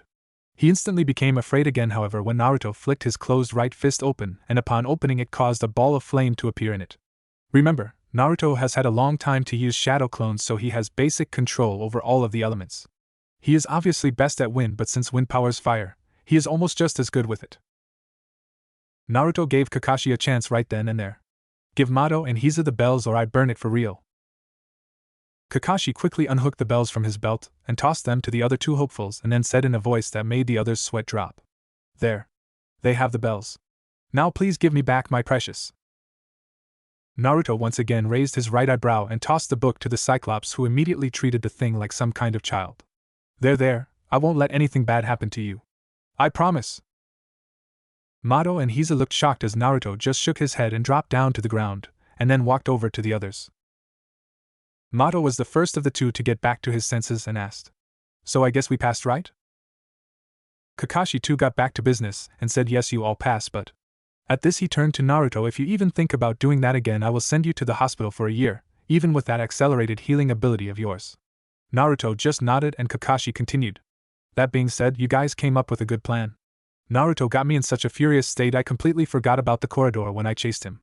He then got me into the middle where the lesser bombs were and activated all of them. The concussive force was enough to daze me so that I would be open to be forced into the field where you two were. You then forced me to give the bells to your teammates. This showed you are willing to work together, and that Naruto is willing to give up his own needs for others, and I'm sure you two are the same." The other two nodded at this. "Good job. Meet back here tomorrow at 7 for training, and then we'll do missions in the afternoon. You have the rest of the day off, you two. Naruto, I would like to talk to you." Naruto nodded and traded high fives with his now official teammates as they headed off and came to facing his new sensei. Kakashi just looked at Naruto for a moment, while thinking to himself, he definitely has more than just his father's looks. He's also got his amazing speed as well. "Naruto, I want to talk to you about the training that we are going to be doing starting tomorrow." He waited for him to nod before continuing. "I take it that you had taught the other two the tree climbing exercise?" Another nod. "Well, I would like you to begin teaching the other two any other chakra control exercises that you may know of starting tomorrow. That and working on their taijutsu and any ninjutsu you can would be a big help, since they're likely to do as you say without any problems." Naruto nodded and said, "Sure, I can do that. It would give them a chance to actually learn after all. Just be here by noon so we can get some missions in." Kakashi just smiled and nodded. The two then went their separate ways. Mizuki had not been kidding when he had said that Naruto's shadow clones would come in handy. Within a week, Team 7 had already done twice the required amount of D-rank missions needed to take part in the next Chunin exams. It got to the point where Naruto would take at least 10 missions at once. It was said that the village never looked so good since all of the fences were painted quickly, and the monument took no time to clean up at all. The only real problems came when it was time for every genin's worst nightmare, Tora hunting. This wasn't a problem for long, however, when Naruto got the bright idea of bringing catnip one time. Everyone who had ever had to do this mission found themselves palming their foreheads and asking themselves why they didn't think of that. After a while, Naruto seemed to be able to get on the cat from hell's good side to the point where the nip was no longer needed, to everyone's relief. But it wasn't just fences and cats the three were given task for. Many of the store owners who would get large shipments soon figured out that they only had to pay for one team when in truth they could have close to 5 at the time. This was good for Naruto because while he was working at all of these stores, he was gradually making it so that everyone was a whole lot nicer to him. In fact, some of the owners would actually give him discounts now. Besides doing D-ranks, Team 7 trained their butts off. While Kakashi was still usually late for everything, Naruto was making progress with him. However, when he actually got to the team meetings, he was one hell of a taskmaster. Each day the three would do laps around the village and other extreme workouts such as running up and down the Hokage's monument. And this was just their warm-ups. After that, they would have quick spars. More like all-out warfare. After that, they would then work on chakra control and learning justice. It was during these times that Naruto learned that he could cover his hands or any other part of his body with wind chakra and slice through practically anything. Think Kabuto's signature fighting technique, only with wind instead of regular chakra. Naruto also took things up a notch with his weight training. 1 year after Naruto began using shadow clones, he decided to start wearing weights to get his speed up like his father's. After joining Team 7, Naruto took it up a notch. Instead of regular weights, he started wearing chakra weights. These weights took the percentage of chakra, and for each % of your overall chakra put into a seal would make you feel 10 pounds heavier. By the end of the month, Naruto was at 30%. This of course made him practically untouchable during spars with his teammates whenever he took them off. Unfortunately for Naruto and Kakashi, 2 months into training, Guy witnessed one of these spars and dragged the two into a 2-on-2 spar with him and Guy. Now this one time would not have been so bad. However, Naruto actually made the mistake of wiping the floor with Lee in less than 5 moves. I'll let you use your imaginations on that, but just know that Naruto used his chakra hands to make it so that Lee couldn't move. Unfortunately, Kakashi also won against Guy, although not as fast. However, the damage was done and Guy insisted on more matches, leading to the eternal rivalry of youth between the ages. I know, scary, right? Truth be told, Naruto did not really mind, since Lee was one of the few people his age who could actually give him a good workout when sparring. Now if he could only get those two away from that flames of youth crap. And of course there was training with his adopted father Kyubi. After Naruto graduated, the fox decided it was a good time to accelerate Naruto's training by having him work on sword fighting. It wasn't just training and missions every day for Naruto though. Sometimes when he would have the day off, he would wait at the academy for Iruka and Mizuki to finish their lectures and he would chat with them. It was on one of these days that he got to meet Niji's cousin, who would soon later become one of his most precious people. Hidden Leaf Village Ninja Academy, 4 months after graduation, Teacher's Lounge. Naruto was walking through the hallways towards the teacher's lounge. He was going to tell his 2 favorite teachers about the C rank that he and his team just finished. This one is his 3rd but the first outside of the Land of Fire. He turned into the room to find the 2 friends just about done grading papers. "Hey guys," Naruto said, coming in and taking a seat at the table his 2 senseis were seated at. "Hey Naruto, how you been doing lately?" Mizuki asked, looking up from his last paper. "Been good. Just got back from a C rank outside of the Land of Fire," Naruto said. "Really? That's your first mission outside of the country, isn't it? How did it go?" Iruka asked, very interested in how his favorite student from last year's class did. "Yeah, it was. Anyway, I did fine, Iruka-sensei. It was a simple escort mission of a merchant's caravan to a town just west of the border. Since it was a large caravan, we had to work with another team. Would have had to have another team with us as well, but apparently someone in the caravan had heard about my shadow clone ability and asked that I quote-unquote put them to good use." Mizuki and Iruka just chuckled at that, and the 3 then spent the next few minutes talking before the 2 teachers left towards their apartments. Naruto was leaving as well when he noticed a girl on the swing in front of the academy. Now normally he wouldn't think anything of it. However, he saw a loneliness in the girl's eyes that he quickly recognized. "She looks just like I did all those years ago," he thought to himself, remembering the times before he met up with Mizuki and Iruka. Deciding to talk to her, he headed over to the girl who he recognized as a Hyuga by her eyes. Wonder why a Hyuga would be lonely? He asked himself. "Hey, mind if I sit down here?" he asked once he got next to the girl. The girl had been so busy just looking down and being lost in her thoughts that she was surprised to hear someone talking to her. Jumping a little, she looked to her side, seeing a blonde with whisker-like marks on his face along with the bluest eyes she had ever set sight on. Drawn out of her thoughts, she just slowly shook her head and turned back around while putting an arm over the swing's rope support. Think of Naruto when he failed the exam that final time and is watching the others. Naruto watched her for a few seconds before sitting down cross-legged. After about 5 minutes of silence between the two, Naruto decided to see if he could get the Hyuga to open up a little bit. Taking a deep breath, he then said to her, "My name's Naruto Uzumaki. What's yours?" The girl just looked at him for a moment before replying Hinata Hyuga and just turned back again. Naruto just sighed, realizing that he wasn't getting anywhere this way, and decided to take a more direct approach. "So who are you waiting for?" he asked while looking at her. "No one really," she said, not even turning this time. "I find that odd. Normally parents come to pick up their children," Naruto said, trying to get the girl to say more than 3 words to him. "Well, usually father sends someone for me, but lately no one has come," she said. Finally got a full sentence from her. Naruto thought, then frowned. "Why's that?" he asked. The Hyuga just sighed and then said he probably doesn't think I'm worth it.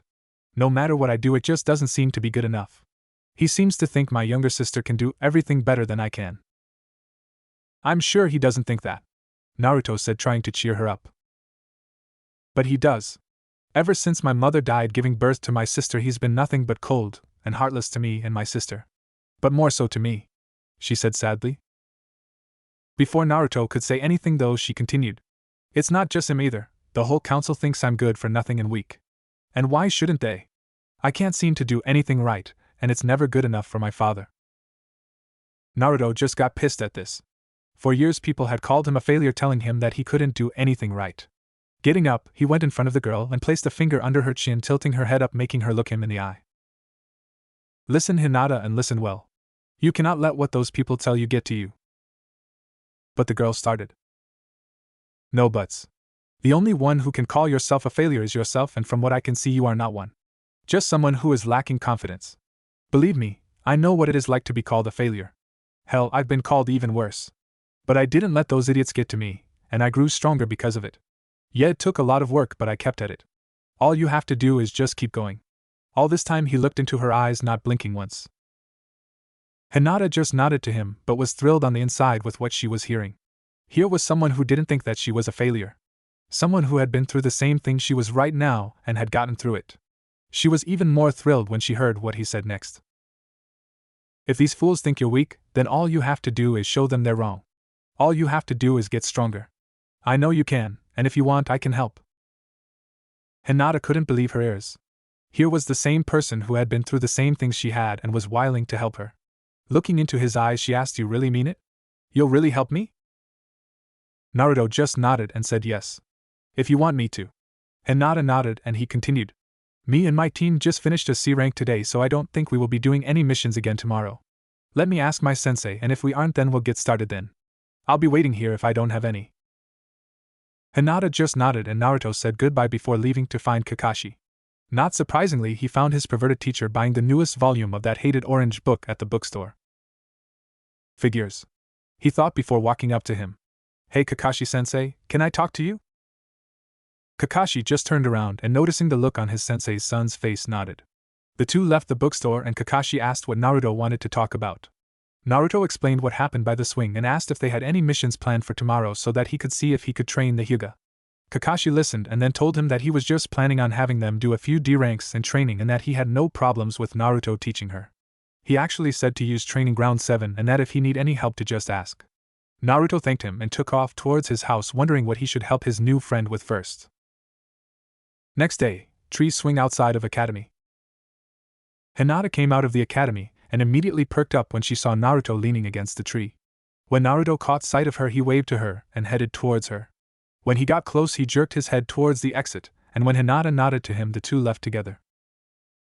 "We're going to be going to my team's training grounds. We'll start once we're there," Naruto said, taking a quick glance to his newest student. "Okay," Hinata said, noticing the glance and smiling at her new friend. Naruto just grinned and led the way. Meanwhile, training ground 7. The rest of Team 7 was waiting for Naruto to show up with his new friend that he was going to be helping.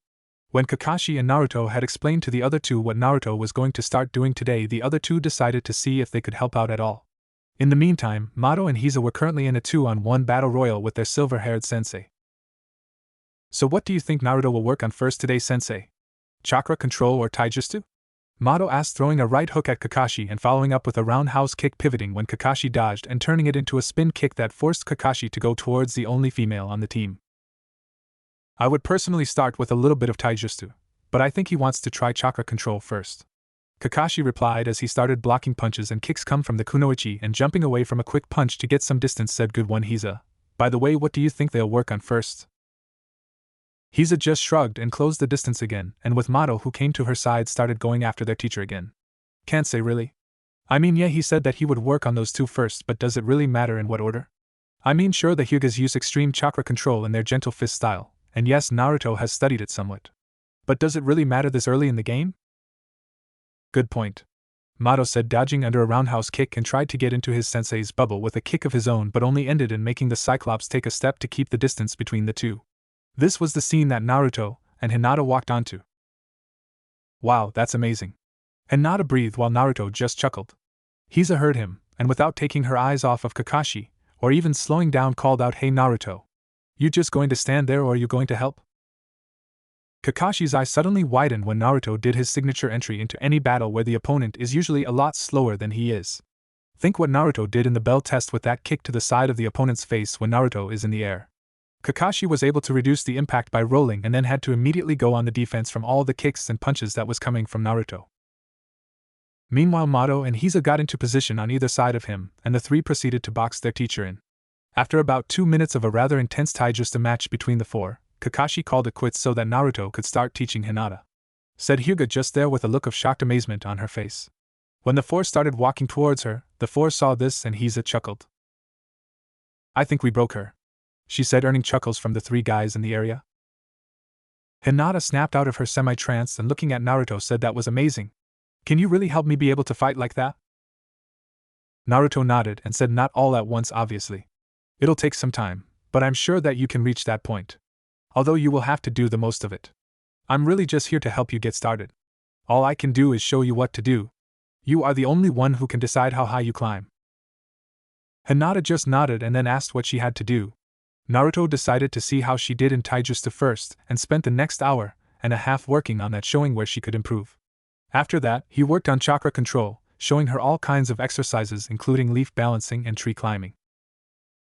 It went on like this for another 4 months. Naruto was very impressed with his friend's progress, and even taught her a few just as he knew. Eventually Hinata got to the point where she could hold her own when sparring with Mato and Hiza, and Naruto decided that there wasn't really anything else he could teach her. She would sometimes come find him if she was having troubles with something, but usually it was just to hang out with him, and the two became quite close. Everyone in her class had noticed how much she had improved, especially her confidence in herself. One day, Irika decided to see what brought about the change. Ninja Academy, 2 months before graduation. Irika was amazed with Hinata. She went to being one of the worst students in regards to taijutsu and other physical attributes required to ninja, with an extreme case of self-doubt, to one of the most confident and strongest in her class. That plus she was a lot more open now. One day during a taijutsu test where Mizuki was once again helping him test the students, he watched Hinata and her opponent face off against each other. The opponent was a poor sap of a kunoichi, a fangirl. Now the one thing that separated this poor excuse of a ninja from the other fangirls was the fact that she was particularly mean and liked to make others feel like dirt. She immediately started to trash talk Hinata, thinking that Hinata's newfound confidence was just a mask. When she couldn't get Hinata to bite, she became very upset and rushed straight in. Big no-no on her part. Just as she got in close, Hinata stepped to the side and got to one knee while turning to face her opponent. With her left arm she swept the girl's legs out from under her, and with her right slammed her arm into the girl's stomach and sent her flying into the mat they were on top of. The girl's breath instantly left her and Mizuki called the match. Hinata got a few cheers from her classmates while the rest of the snobs realized one very important thing: the new Hinata was not a mask and was here to stay. Irika then congratulated Hinata and decided to ask the one thing that was on everyone's mind. Very well done, Hinata. You've definitely improved. What have you been doing differently? Hinata noticed everyone looking at her and got a small blush. Well, you see, Irika-sensei, I've been getting some help outside of class. Irika raised an eyebrow at the blush and answer and decided to get some more info. Can you be a little more specific, Hinata? What kind of help did you get? Was it with your father? Hinata shook her head and said, no, sensei. I've been training with Naruto and the rest of Team 7. Irika and Mizuki just burst into laughter when they heard this, causing everyone to look at them like they were nuts. Once Mizuki got his laughter under control, he said, well, that certainly explains it. That kid can be one harsh taskmaster. Believe me, I've seen what he does for training nowadays. Hinata just nodded to this and smiled. Irika, who had also gotten his little laughing fit under control, decided to ask another question. So Hinata, how long have you been training with them? Well, Irika-sensei, I started training with them about 4 months ago. Hinata said, and everyone was impressed with how fast Hinata had grown. One particular Uchiha was wondering if he could train with this team since they obviously knew what they were doing. Village hidden in the leaves, hospital, 2 weeks before academy graduation exams. Naruto was currently looking out a window in a hallway on the 2nd floor of the hospital. He had an arm on the window with his forehead resting on his arm. His eyes were downcast and roaring around in emotions like a giant storm off of one of the famous Great Lakes rumored to be on another continent far from his home. Just to clear things up, while the elemental countries does look like China, I'm making it another continent just in case I put any Asian references in. Many people wanted to come comfort him, but they stood away because they weren't entirely sure how he would handle them trying to get through to him. This was understandable considering how often his chakra would flare. He was constantly going from despair to his friend's fate and anger at himself and not being able to prevent it in the first place, as well as at those responsible. Every time he got angry at himself or those he had cut down, his chakra would flare, not in large scale since on an unconscious level he knew that it would not be a good idea to let his chakra loose in a hospital, but every time he flared, you could see a small aura around the blonde. One that would occasionally have the smallest tint of red in it. This red tint that would sometimes occur was another reason they hung back. The doctors and nurses knew that the boy was still in control. That was not the problem. The problem was that if you got too close when the red tint was there, then you would start to really feel what the kid was feeling. That red tint was like a radio tower broadcasting the kid's emotions to a small, 5-foot radius area around him. Whenever someone tried to get close to him while that tint was there, they would gasp and quickly draw away. What they did not realize was that the QB was trying to get them to just leave his host and student alone so that he could work out his problems by himself. Although if this kept up, he was going to take matters in his own hands. Naruto just sighed and once again went through the loop of his thought track. Hard C to easy B rank my foot. We were outnumbered, outmatched, and outclassed. We should never have taken that mission, even if we could have handled it if that info had been correct. I should have been able to do more. Because of my weakness, Mato and Hiza could have died. As it is, they'll be lucky to still be ninja in a year. I should have just trusted my instinct. Flashback, village hidden in the leaves, on approach to Hokage Tower, 4 days prior. Team 7 was currently headed to the Hokage Tower to get a new mission. They were planning on getting another C rank to keep their skills sharp. Sparring with each other was all good and all, and they were improving that way, but sparring each day only held its charm for so long. The team all agreed that it would be a good idea for them to get out of the village for a short time. As they got to the gate, the guards nodded at them and let them through, and they made their way to the floor where the missions are handed out. Once they reached the floor, the team found to the genin's surprise that along with the Hokage, Iruka and Mizuki were currently working the desks. The two would often do this during the summer months to keep a steady income, but the academy wouldn't be out for another month or so. Iruka, noticing the looks from his former students, chuckled and before they could ask told them about how one of the main water lines had busted when a student got a little too trigger-happy with the water just as his family had taught him, and had somehow forced the water from the main pipe to come after him. Naruto shook his head at that. Apparently the guy hadn't even mastered the Jutsu, which would have allowed him to control where he drew the water from for the attack. Now, because one student hadn't finished working on one Jutsu, the entire first floor was being drained today. While the Hokage still found it slightly amusing, it also still gave him a headache thinking about all the paperwork he had to do because of it, shadow clones or not. Shaking his head to get that particular memory out of his head, Sarutobi looked up at the team that was quickly becoming one of his favorites. And not just because of Naruto being in it either. This team had an almost perfect track record. They always finished their missions on time and almost always returned to the village without a scratch on them. But unlike most teams that became that good, they didn't let it get to their heads. They were confident, not cocky, a trait he was glad the team members shared with each other. Those three knew their limits, and they were not afraid to admit those limits. Smiling inward to himself, he decided that now was not the time to think along those lines and got the ball rolling. Hello Team 7. Here for your usual? Or would you like another C rank? C rank if you please, Hokage-sama. We all feel that we need to get out of the village for a couple of days at least. Kakashi answered while his three charges nodded their heads. Sarutobi nodded, knowing that even with Naruto's shadow clones doing most of the work, they take that the team needed to get out of the village every once in a while so that they not only could keep their skills up, but to get a change of scenery. Very well, let's see what we've got. He pulled out the list of C-rank missions and began looking through them. A few of them caught his eye and he read them out to them. All right, we have a simple courier mission to the capital, nothing special on that one, just sending a few documents to the daimyo. There is also another courier mission to the Sand Village, again nothing special on that one. And finally, we have a bandit elimination problem. A group of bandits have been striking a few of the merchant supply caravans that are usually sent here. We believe that they are a relatively small group. The caravans that are usually attacked carry supplies such as emergency grain and medical supplies. Although a few have been ninja supply caravans, which lead us to believe that they are opportunity strikes and that they sell off what they don't want. Which will it be?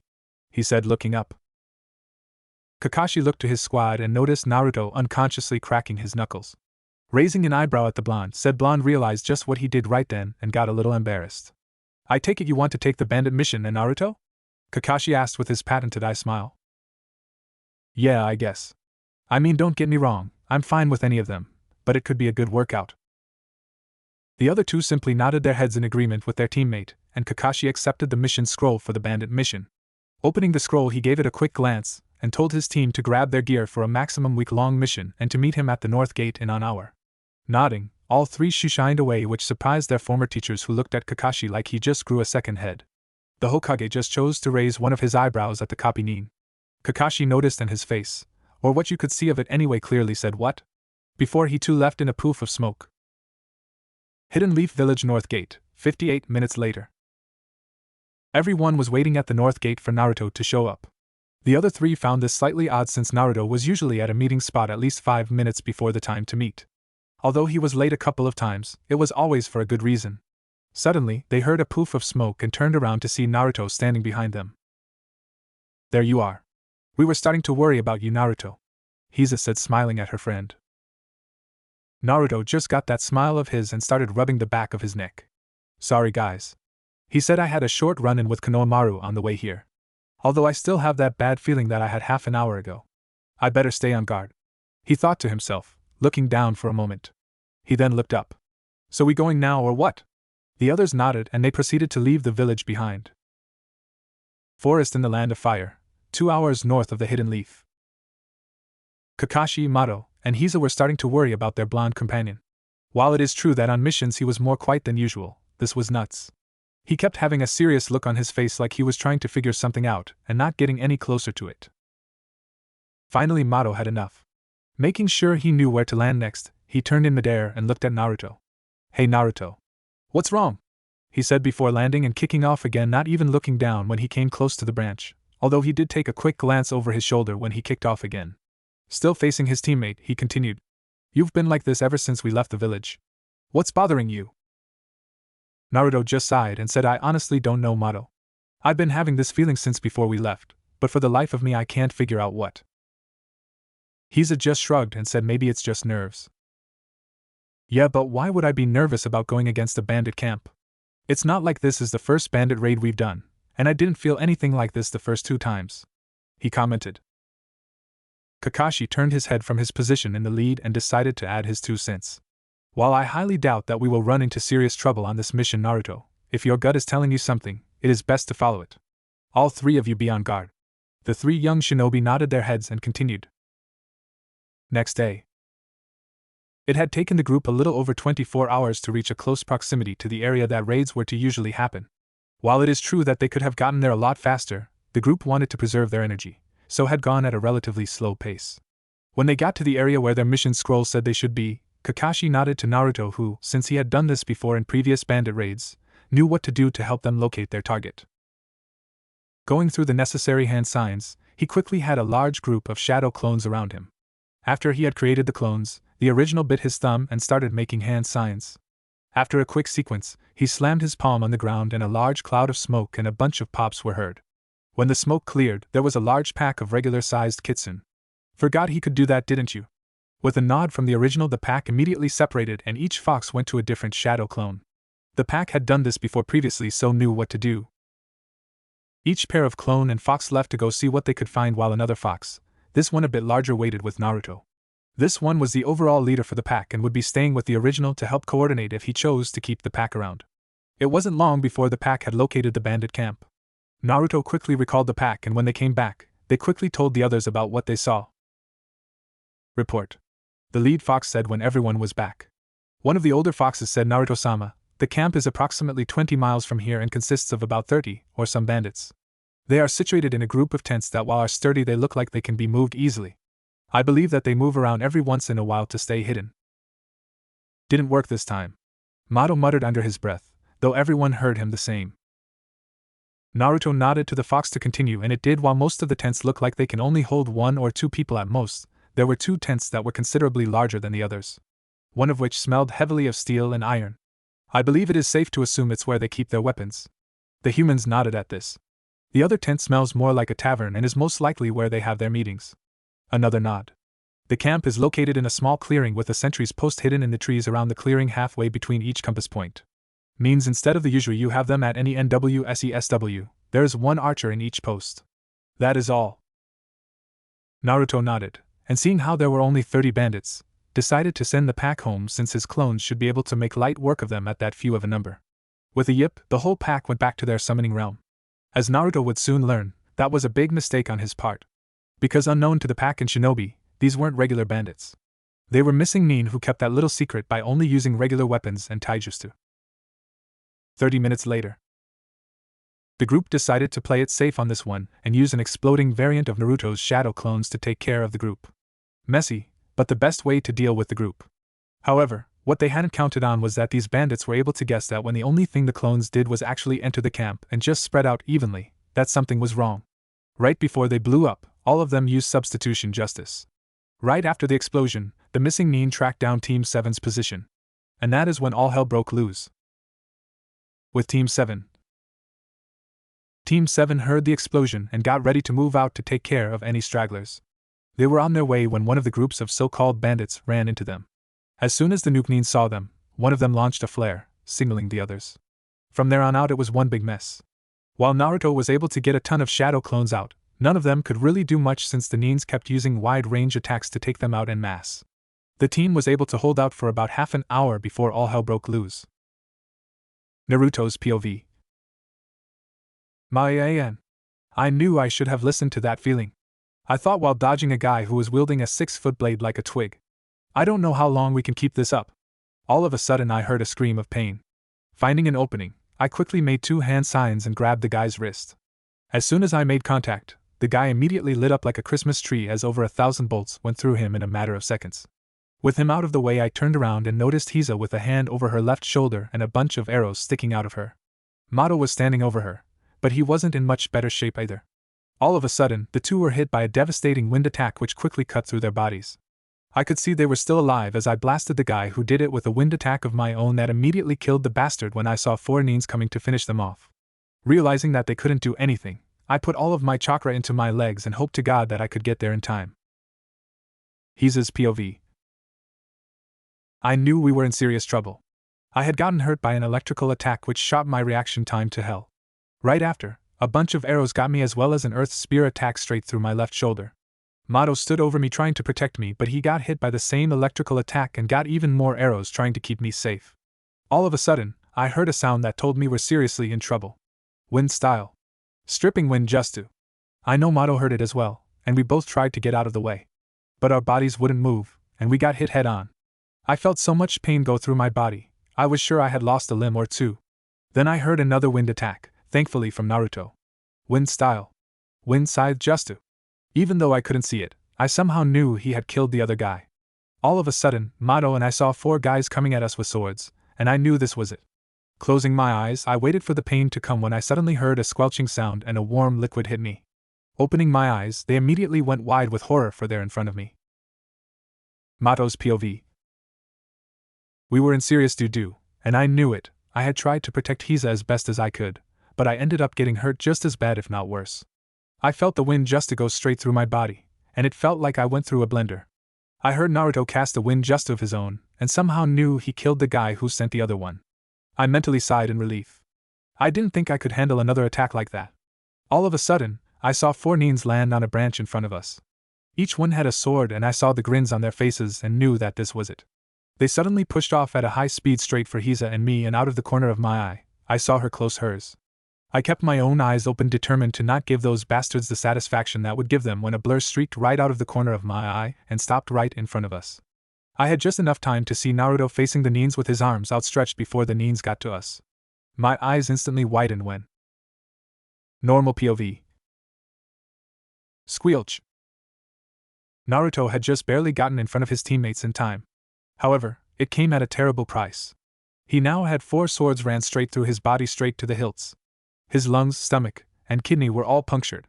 He noticed the shock on the nins' faces at what just happened and turned his head to look over his shoulder at Mato and Hiza, who both had looks of horror on their faces mixed with blood over their bodies.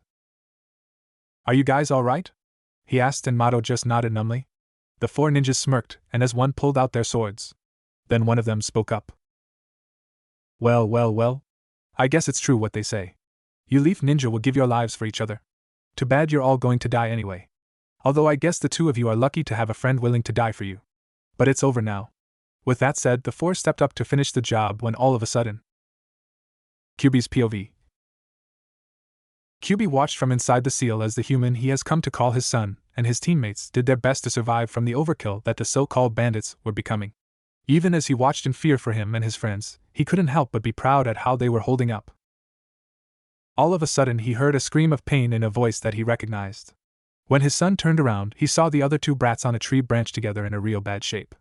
All of a sudden he felt the wind being manipulated and saw an attack hit them dead on when they tried to move their unresponsive bodies to get out of the way. He immediately sensed his son's shock and rage before he immediately manipulated wind as well and killed the person who dared attack his friends like that. When his son turned his head again, he saw the 4 ninja with the swords and immediately knew what was going to happen. His son put all the chakra he had into his legs and QB put in some of his own to help, even as he had one thought, this is going to hurt like hell. All of a sudden, he felt enormous pain rip straight through his son's nervous system. He watched as his son asked his teammates if they were all right, listened to the nins laughing and mocking his son, all the while rage was slowly building up. Right when the nins began coming closer, red chakra started flowing past the seal with one thought running through his head. Not this time, you bastards. Kakashi's POV. Kakashi was having a bit of trouble himself. He had resorted to using his Chidori much the same way Naruto used his chakra hands and was cutting through the ninja every chance he got. But it was tiring to keep the Chidori going like that, and he was running low on chakra. He had just got through the last bastard around him when all of a sudden, he heard a scream. Turning around, he saw the nin shoot a wind just towards two of his students. He watched in growing horror as they were hit dead on. He saw Naruto hit the guy with a wind attack of his own which killed the guy by beheading, and then saw as he turned his head and immediately became a blur. Kakashi's horror only grew when he saw 4 swords pierce his sensei's son's chest. Grief and rage built up inside of him when all of a sudden he felt a chakra that had not been felt for close to 13 years. And all of a sudden, Hell came to Earth to visit. Normal POV. All of a sudden, red chakra formed around Naruto, completely healing his injuries.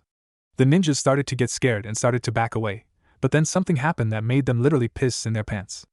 The chakra took on the form of a fox head and then covered him in what could only be called a cloak of chakra that made the kid look like a giant one-tailed fox. But it wasn't just the appearance that made them scared. It was the feeling they got from it. It felt like the devil himself was there, and they knew they were dead.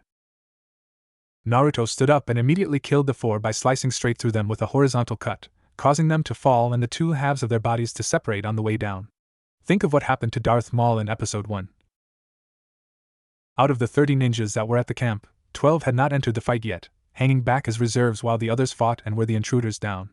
Now, while some would call that being a coward, these guys knew they were the weaker group and hung back thinking that they could handle any after the others were done fighting. They laughed when they saw what happened to the 3 kids and thought to themselves that it would all be over soon. And they were right, just not in a way they thought. They watched in shocked horror when the red chakra came out, and as the blonde kid sliced straight through the other 4 ninja with nothing but his chakra-covered arm. Their horror grew to extreme levels when the kid that they now knew was a demon in human skin turned to face them. And then there was nothing left of them. The other 3 members of Team 7 were not sure what exactly had happened. One second Naruto was on the branch with his 2 teammates. The next second, he was next to the 12 ninja that hadn't joined in, with the only thing showing that they were ever actually there a bunch of limbs strewn about. A second later, the red chakra went back into Naruto's body, and he dropped to a knee and started panting. He took a few breaths and headed back to his 2 teammates who just looked at him in amazement, and with just a small bit of fear. Kakashi came over as well and started looking at his charges. Realizing that while some of the wounds were certainly severe, given proper first aid they were not immediately life-threatening. He and Naruto started patching the 2 up the best they could before taking off as fast as possible to the leaf with the 2 on their backs. En route to the Hidden Leaf Village, 1 hour till arrival. Naruto and Kakashi were using as much speed as they could to get their teammates to safety. Whereas it had taken them more than a day to get to the camp, they were now running like they had hounds from hell on their heels, cutting the travel time down to 5 hours. Mato and Hiza had been slipping in and out of a type of semi-unconsciousness. They were both trying to figure out what had happened to their best friend while they were awake. Finally, Mato couldn't stand it anymore and asked from Kakashi's back what happened. Naruto sighed since this was definitely not how he wanted his friends to find out about his adopted father. With a heavy heart, he told the 2 about what really happened almost 13 years ago, and about how he had gotten training from the Kyuubi who was now more like a father to him than anything else. The 2 were shocked about what Naruto had been hiding from them for all those years but realized it explained a lot about the blonde, especially the looks he used to always receive from the villagers and how he always seemed to heal so quickly. Naruto told them that he would understand if the 2 no longer wanted to be his friends, which immediately shocked the 2 to their core. Hisa's response was one that Naruto really needed to hear, and that Mato could only nod his head while agreeing with her. Why would we want to no longer be friends? You are a jail, not the prisoner. And by the sounds of things, that prisoner didn't do what he did on his own free will either. You both have gone through so much that has not been your fault. It wouldn't be right to leave you, nor do we want to. Both Naruto and the Kyuubi inside of him were grateful to the 2. Naruto and Kakashi continued on their way, both glad to have heard what they did. Hidden Leaf Hospital. As soon as they got to the gates, the 2 still standing ninja were immediately escorted to the hospital where doctors quickly took the 2 wounded and started working on them. The copy Nin and his student then waited for a few hours for the doctors to come out. When they did, they gave the 2 news that shocked them to their very cores. Mato and Hiza had taken too much damage to their bodies. While the arrows and lightning-style Jutsu attacks certainly did a number on them, it was the final wind Jutsu that was the straw on the camel's back. It had cut through the muscles and bones, making their arms and legs practically useless. While the doctors had been able to heal their injuries, the damage had been done. While the injuries were healed, they had been so severe that it would be at least a year before the 2 could even think about doing more than a D rank, and even that wouldn't be for at least 2 months while their bodies were taught how to properly move around again. There was actually a 5% chance that the two could never actually be ninja ever again. Naruto was shocked to hear this and went into a state of depression afterwards, blaming himself for what happened. And I know that some of you are wondering why the two did not body flicker to the village. The reason is simple. The Shushine technique is not a long-range teleport technique. It has a limited range. It would not make sense to make jumps with the technique when they were in an extreme rush and could better use their chakra the old-fashioned way. End flashback. Naruto's mind was a mess. Kyuubi was about to drag his son into his mindscape and smack some sense into the kid when both demon and host sensed a familiar presence come close. All of a sudden the two felt a pair of slim yet well-built arms wrap around the blonde's waist. Hinata had heard what had happened when she overheard her classmates Sakura and Ino talking about how Ino had seen a blonde kid and a silver-haired jounin racing to the hospital with two kids on their backs. She had immediately ran to the hospital, and when she found Kakashi sadly leaning against a wall, asked just what had happened. Listening to Kakashi, she immediately grew shocked at what had happened. She knew about the Kyuubi since Naruto would sometimes take her into his mindscape to train with the fox since the big guy thought he could show her a few things while he was in human form. She had been shocked to learn the boy she had become so close to held a demon she was taught was killed in school. It didn't change how she saw him though, for which he was grateful. After her talk with the scarecrow-like jounin, she went looking for her favorite blonde-haired friend only to find him leaning against a window with his chakra pulsing, occasionally with a red tint whenever someone got too close. Somehow instinctively knowing what was going on, she walked over to her first real friend and wrapped her arms around him, causing him to tense slightly.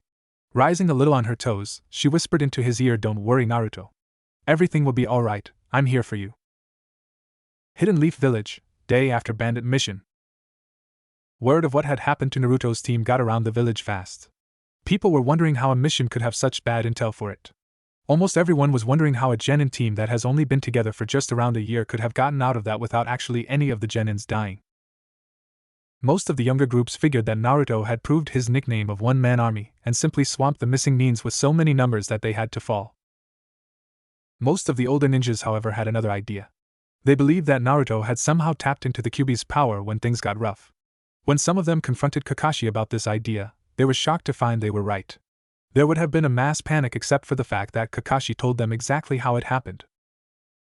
When the older shinobis heard about the conditions they were in at the time, they realized the blonde had no choice in the matter. And while they were concerned that he had done it at all, they were relieved to hear that he dropped the chakra cloak as soon as all the enemy nin were taken care of. They all agreed to keep the fact that Naruto had used the Kyuubi's chakra to themselves and that they would do their best to make sure the actual truth was not made known to the younger group by encouraging the Shadow Clone Army rumor. It goes without saying that when Naruto heard of this, he was extremely grateful to them.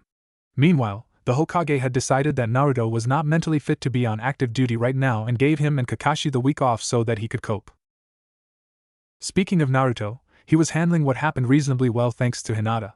The two had a long talk the day he got back and she was able to get him out of his depressed state. The two started spending so much time together that they actually moved from just friends to something more. And while it wasn't a boyfriend/girlfriend relationship yet, they were definitely getting close. In the afternoons for the next couple of weeks, Hinata and Naruto were almost always seen together, whether they were training or just hanging around the village. Mizuki and Iruka helped out as well. Both had their own talks with the blonde, while Mizuki took it one step further by helping Naruto pull off a few pranks to blow off some steam. What really did the trick for him was when he painted the Hokage monument so that each face's hair had a different tie-dye color to it. No one knew how he managed doing that without being noticed until he was done, though some wondered briefly if he could do Genjutsu after all. There was one other person that really helped Naruto pull through, Rock Lee. Lee would challenge Naruto at least once every day, and would really put the sapphire-eyed boy through his paces. This was good for Naruto because it not only made him take his mind off the mission, it also pushed him to get better with each match. By the end of the week, the blonde was back to the way he was, and was ready for active service again. But although Naruto was mentally ready to be back on active duty, he and Kakashi were only a two-man team, meaning they could only do D ranks until they got new teammates. And while Naruto had been relieved to hear his two teammates would be fully recovered in a year at most, either one wanted him or Kakashi to wait for them. So it was decided that Kakashi would receive two of the academy students that would be graduating in a week. Naruto was hoping to get Hinata as one of his new teammates, but unfortunately the council had other ideas. They had basically ordered Kakashi to take on the last Uchiha due to the fact that he had the Sharingan. This in itself wasn't the problem though. The problem was that Sasuke was Rookie of the Year and the top kunoichi always went with it in team selections. And while Hinata had been progressing quite rapidly, she was still just behind another girl. One by the name of Sakura Haruno. Naruto was convinced the council was out to screw him over after he found out. He had asked Hokage if it was possible to get the Hyuga heiress on his team, but when the Hokage took it to a council meeting, the council said that rules were rules. Now normally, Naruto would have been fine even with the Uchiha. Sure, he was an arrogant jerk with a worse superiority complex than his classmate Neji. But Naruto was sure he could knock some sense into the so-called genius if he really had to. No, what really made Naruto pissed was that according to Hinata, this Haruno girl was the worst kind of kunoichi out there, a fangirl. Groaning when he had heard this, he had asked to see the girl's stats from Iruka, who, when told that she was going to be his teammate, let him see the girl's records. Naruto was not impressed when he saw that she was only the top kunoichi due to her book smarts. However, Naruto was willing to give the girl a chance, and hopefully be able to get her out of her fangirl stage. Because besides Oathbreakers, the worst type of ninja in his book was someone who became one to chase after someone else. In Naruto's book, if you become one to prove yourself, fine. But do it to try and get a boy or girl, and you're a waste of the teacher's time and energy.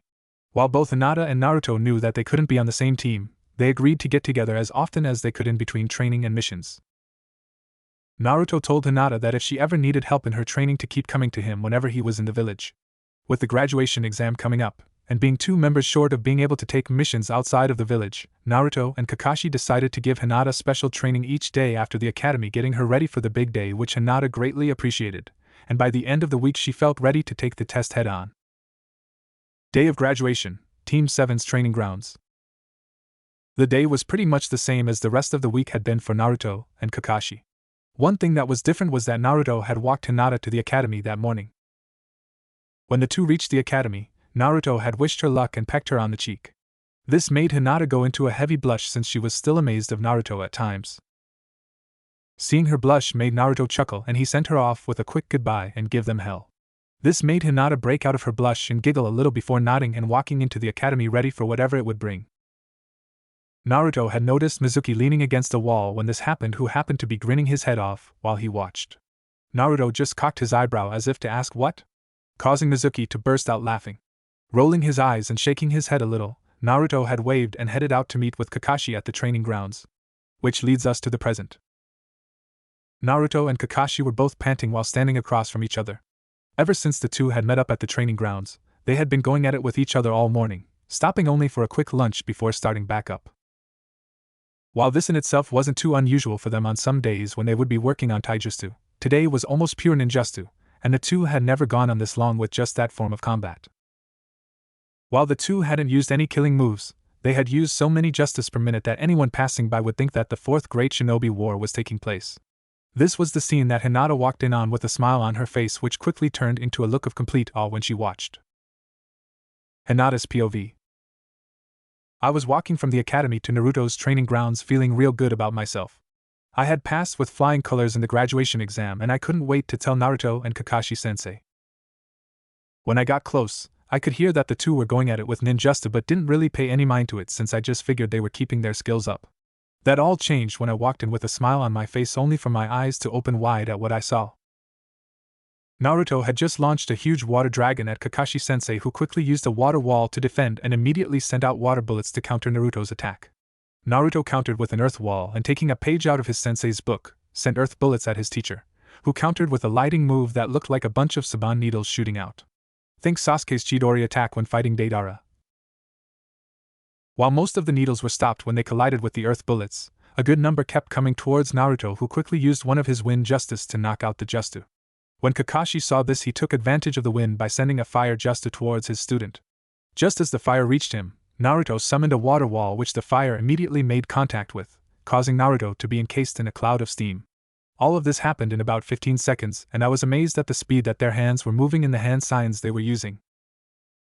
Normal POV. Naruto was using the steam cloud as a chance to catch his breath for a second. As it dissipated and he began ready to go at it again, he noticed Hinata standing at the entrance to the training grounds. Kakashi noticed where he was looking and saw Hinata as well. Naruto just looked at Hinata before asking what. Hinata shook herself out of her stupor and said, "Sorry, it's just that I've never seen anyone use justice that fast before." Kakashi chuckled and said, "Well, Hinata, if you thought that was fast, you should see Naruto when he gets serious." Hinata gasped and looked at Naruto, who had the decency to blush a little while scratching the back of his head while laughing a little. Don't listen to him, Hinata. I'm not that fast. Kakashi just chuckled but left it at that. Remembering why she came, Hinata told the two about how well she did in the exams, and the two told her that they never had a doubt how well she would do. Deciding to celebrate, the three took off to Ichiraku's Hidden Leaf Village Academy, day of team placement. It was the morning of the team placements, and Hinata couldn't help but sigh while she was sitting down, thinking about how it wasn't fair that she couldn't be on Naruto's team.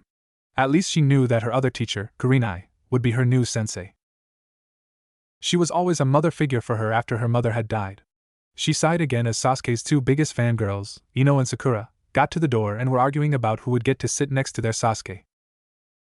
Hard to believe that Sakura will be on his team instead of me.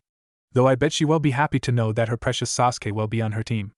Hinata thought to herself while putting her head on the desk waiting for Iruka to come in. It wasn't long before he did, and when he got everyone's attention, he started giving the speech he always gives his graduating class. Afterwards, he started listing the team placements. Everything was going good till he reached Team 7. Team 7 will consist of Sasuke Uchiha, said Imo looked up, and Sakura Haruno. Iruka said only to be interrupted by a yell from Sakura, something about true love prevailing. After getting a glare from not only Iruka but also most of the girls, she sat down and Iruka continued. Due to certain events, you two will be joining the members of last year's Team 7. Your sensei will be Kakashi Hatake, and your fellow genin will be Naruto Uzumaki. I suggest you two listen to both of them. At the name Naruto, the whole class started whispering while taking occasional glances at Hinata, who, getting a little nervous from all the attention, sunk down a little into her seat. Sasuke and Sakura were thinking to themselves that it was odd that they were joining a team that had been made last year and were wondering just what had happened to the other two members. Wonder why it's just these Naruto and Kakashi people, Sakura thought. Naruto and Kakashi, eh? Looks like I get to have some training with the guy after all. Sasuke thought, remembering what Iruka and Mizuki had said about Naruto a while ago when Hinata had wiped the floor with that fangirl. Iruka finished explaining the team formations and told them that they had 1 hour break before needing to be back in class to meet their new Jounin instructors. Hearing this, Hinata did a shushin out of the classroom, surprising the hell out of everyone else. When did she learn to do that? Iruka thought before remembering Naruto telling him about how Kakashi had taught him, Mato and Hiza how to do it, but that they only did it when they were in a hurry. Guess Naruto and Kakashi taught her more than just taijutsu, he thought with a chuckle while leaving the classroom. Outside of the classroom in a branch of a tree, Hinata watched the reactions of the class and smiled. Damn, that felt good, she thought to herself before jumping down to go find her two new teammates. By the way, in case you haven't noticed, Naruto's pranking side has rubbed on her a little. 1 hour later. After the hour was up, the class was all back in the classroom waiting for their new instructors. It was only a minute or two when the first one showed up, and boy were the class surprised.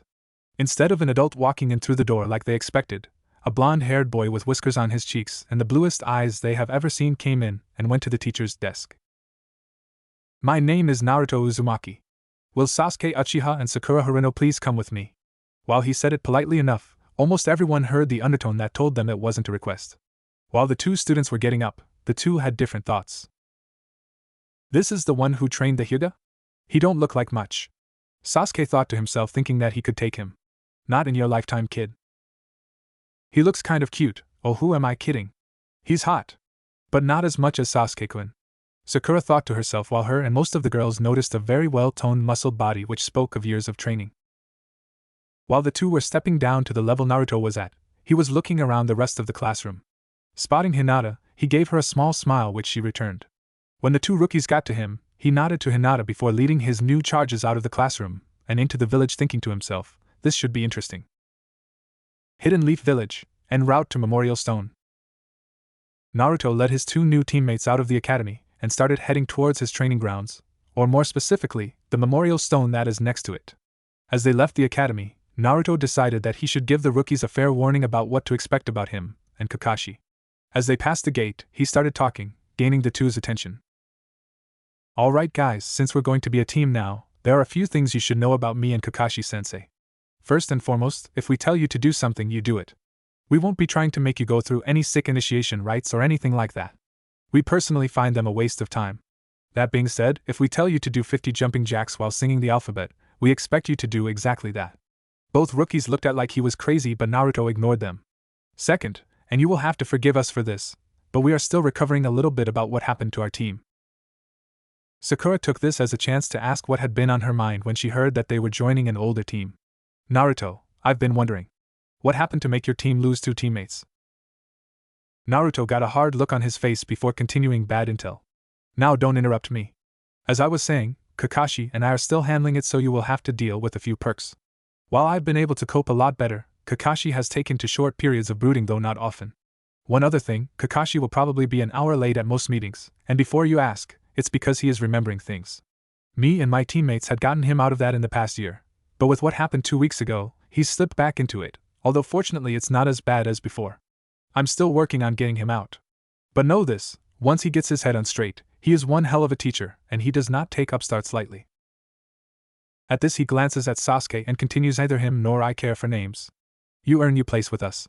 Don't expect us to baby you either. You better know right here and right now that I will make your life a living hell if you don't pull your own weight.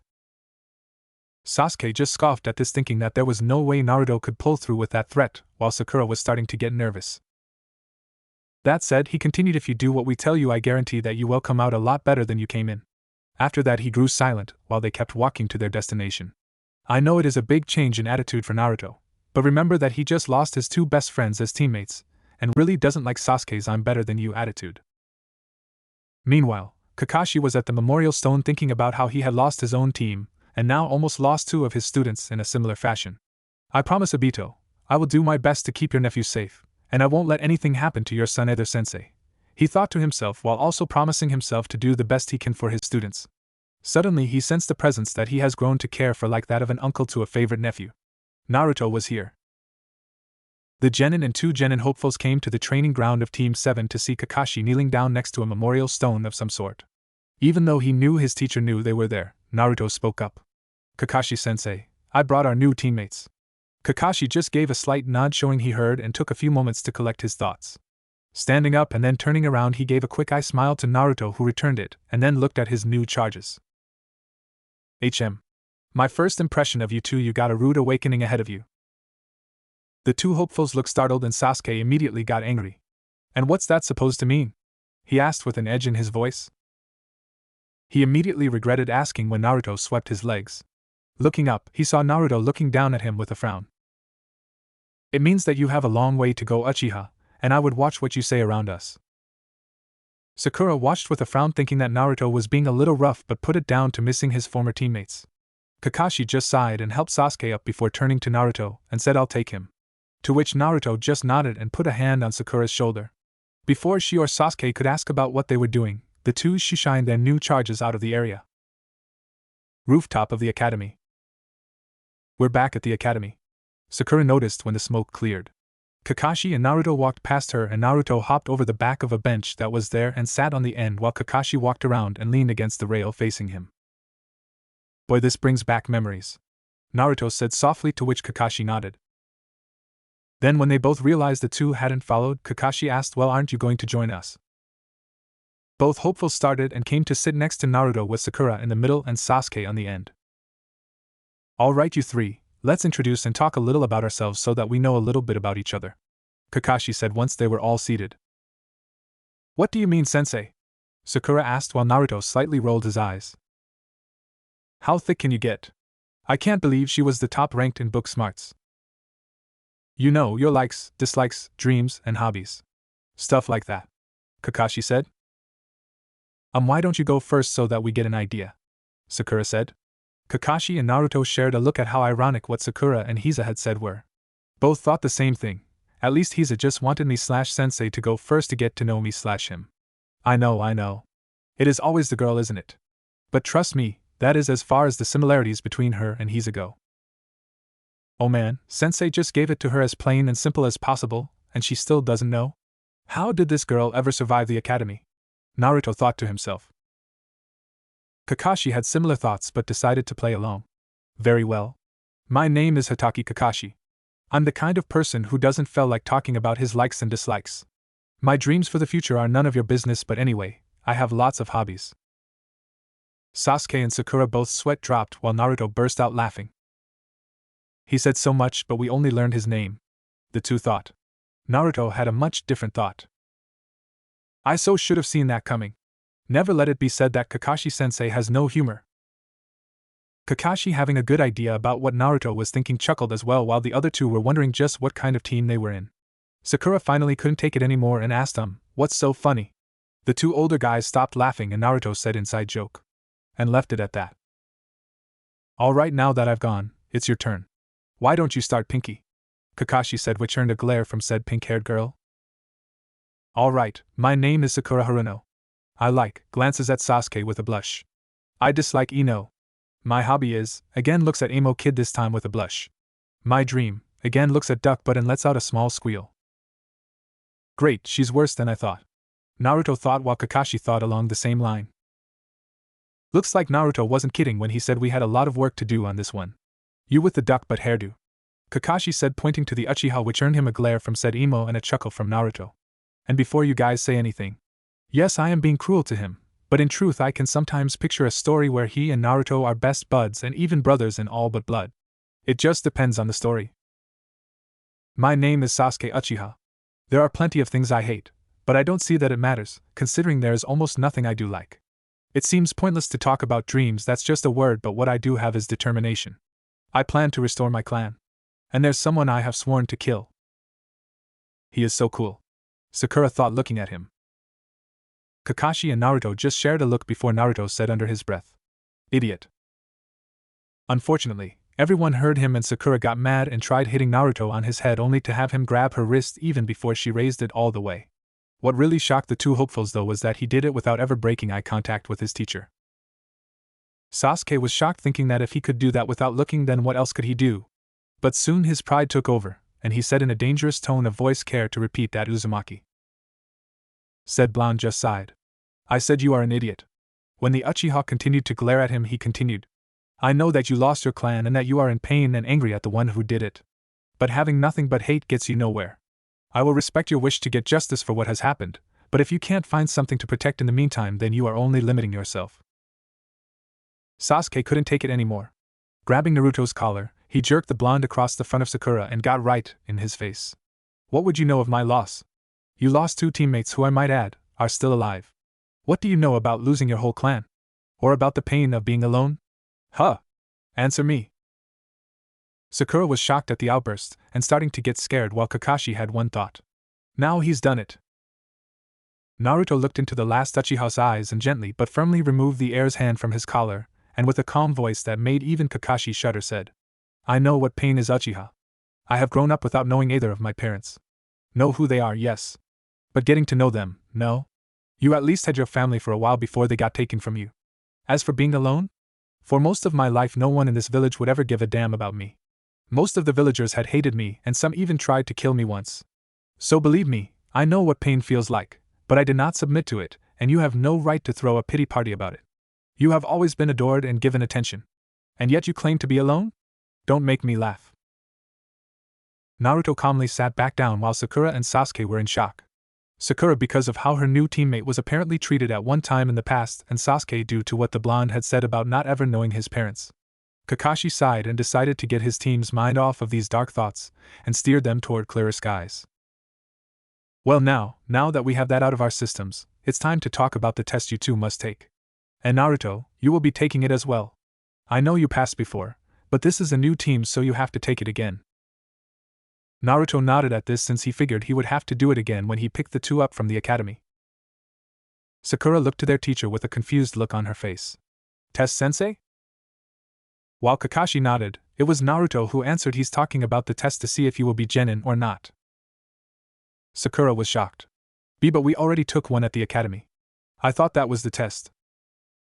Naruto shook his head and explained to the two how the academy test was just to see if they had what it took to be genin, and that this test saw if they were actually ready for it, or if they should be sent back to the academy for another year to learn what they had missed the first time. Kakashi then told them to be at the training grounds they were at before at 7 a.m., and then dismissed them. Sasuke and Sakura left right away, with Sakura tried getting a date out of the last Uchiha without success. The two veterans just sighed while watching them leave, and Kakashi turned to Naruto. How you holding up, Naruto? He asked his younger companion. Naruto just sighed and said, Mato and Hiza, those two are not sensei. They seem to be more trouble than they are worth.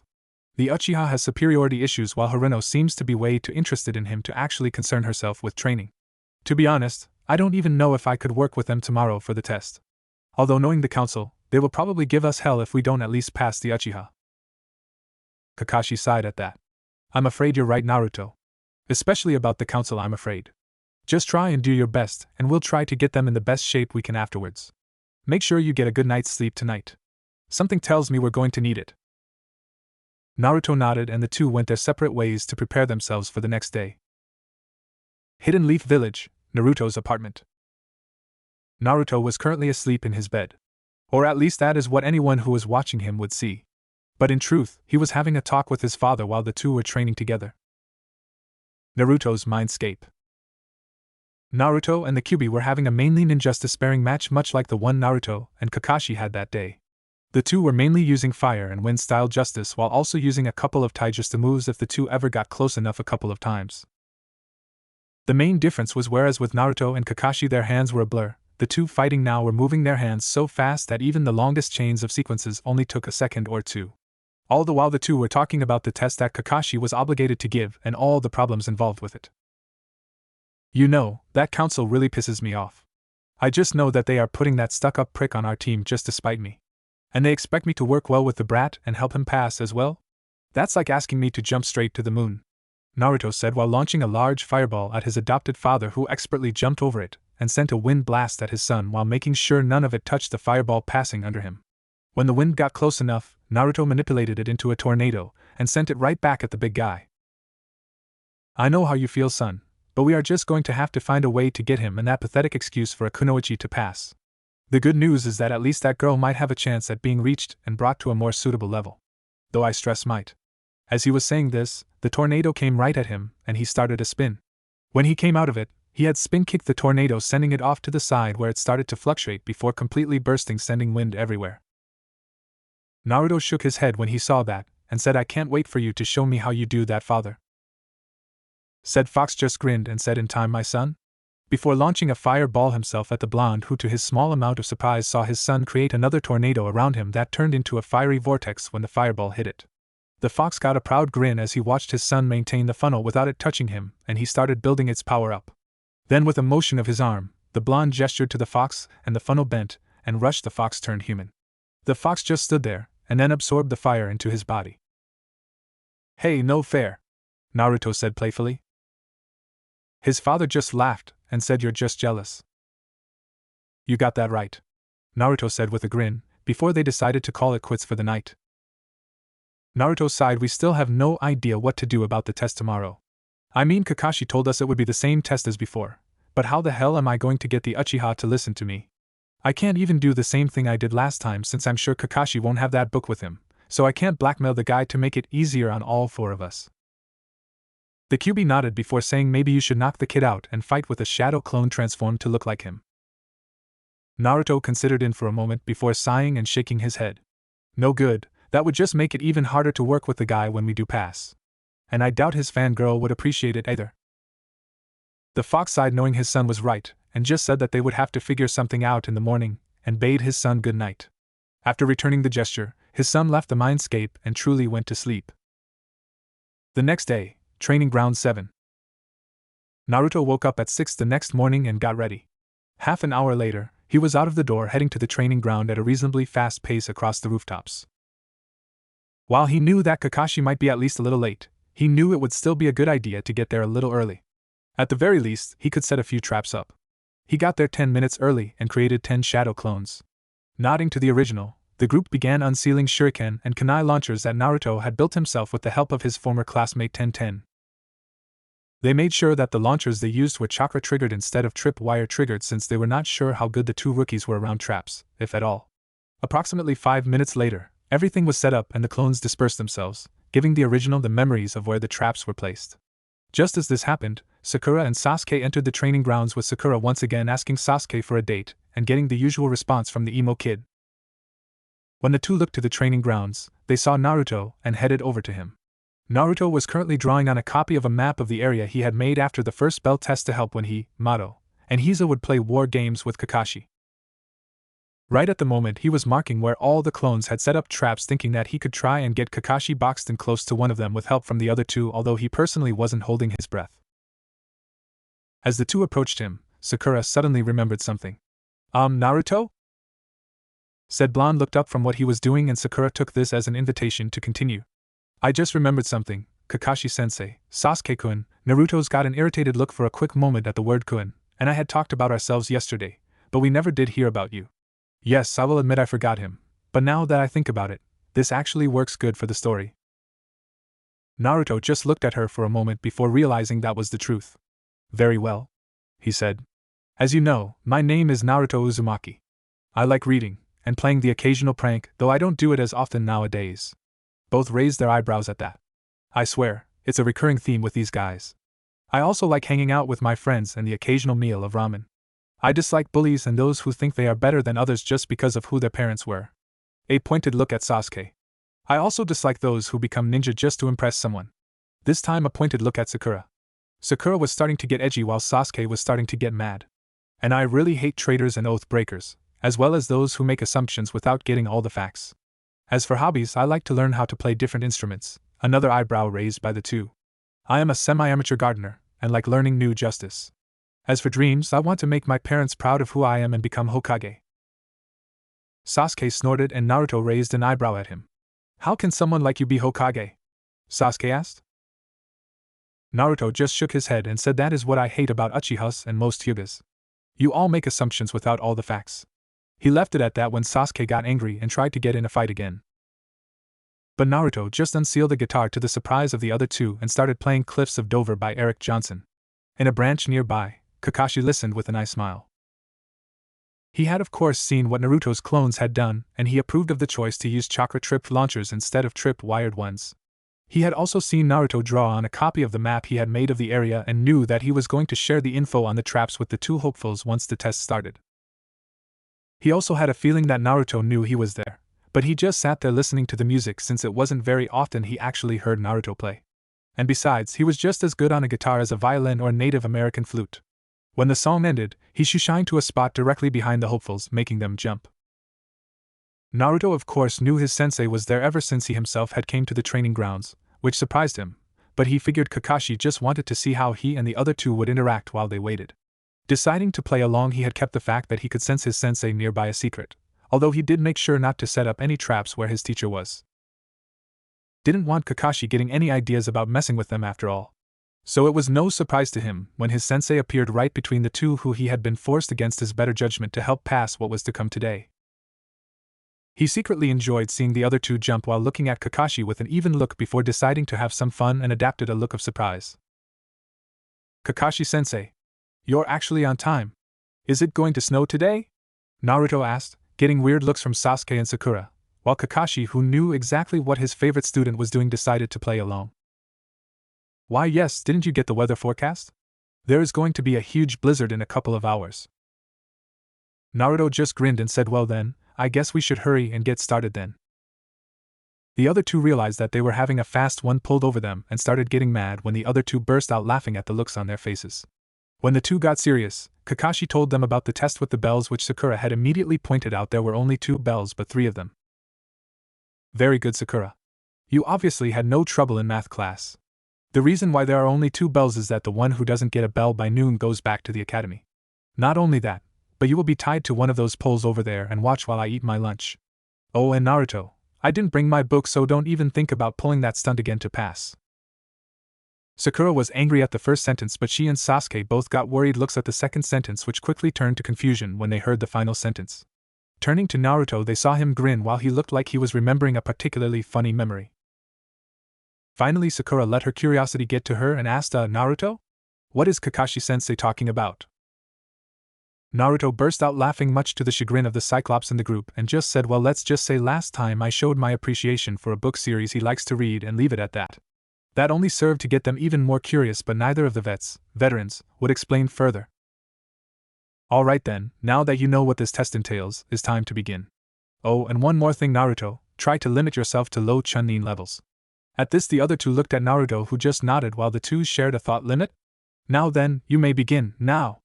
Kakashi said, and instantly shined from the area, and Naruto immediately noticed that he had completely masked his presence like only someone of a jounin level or higher could do.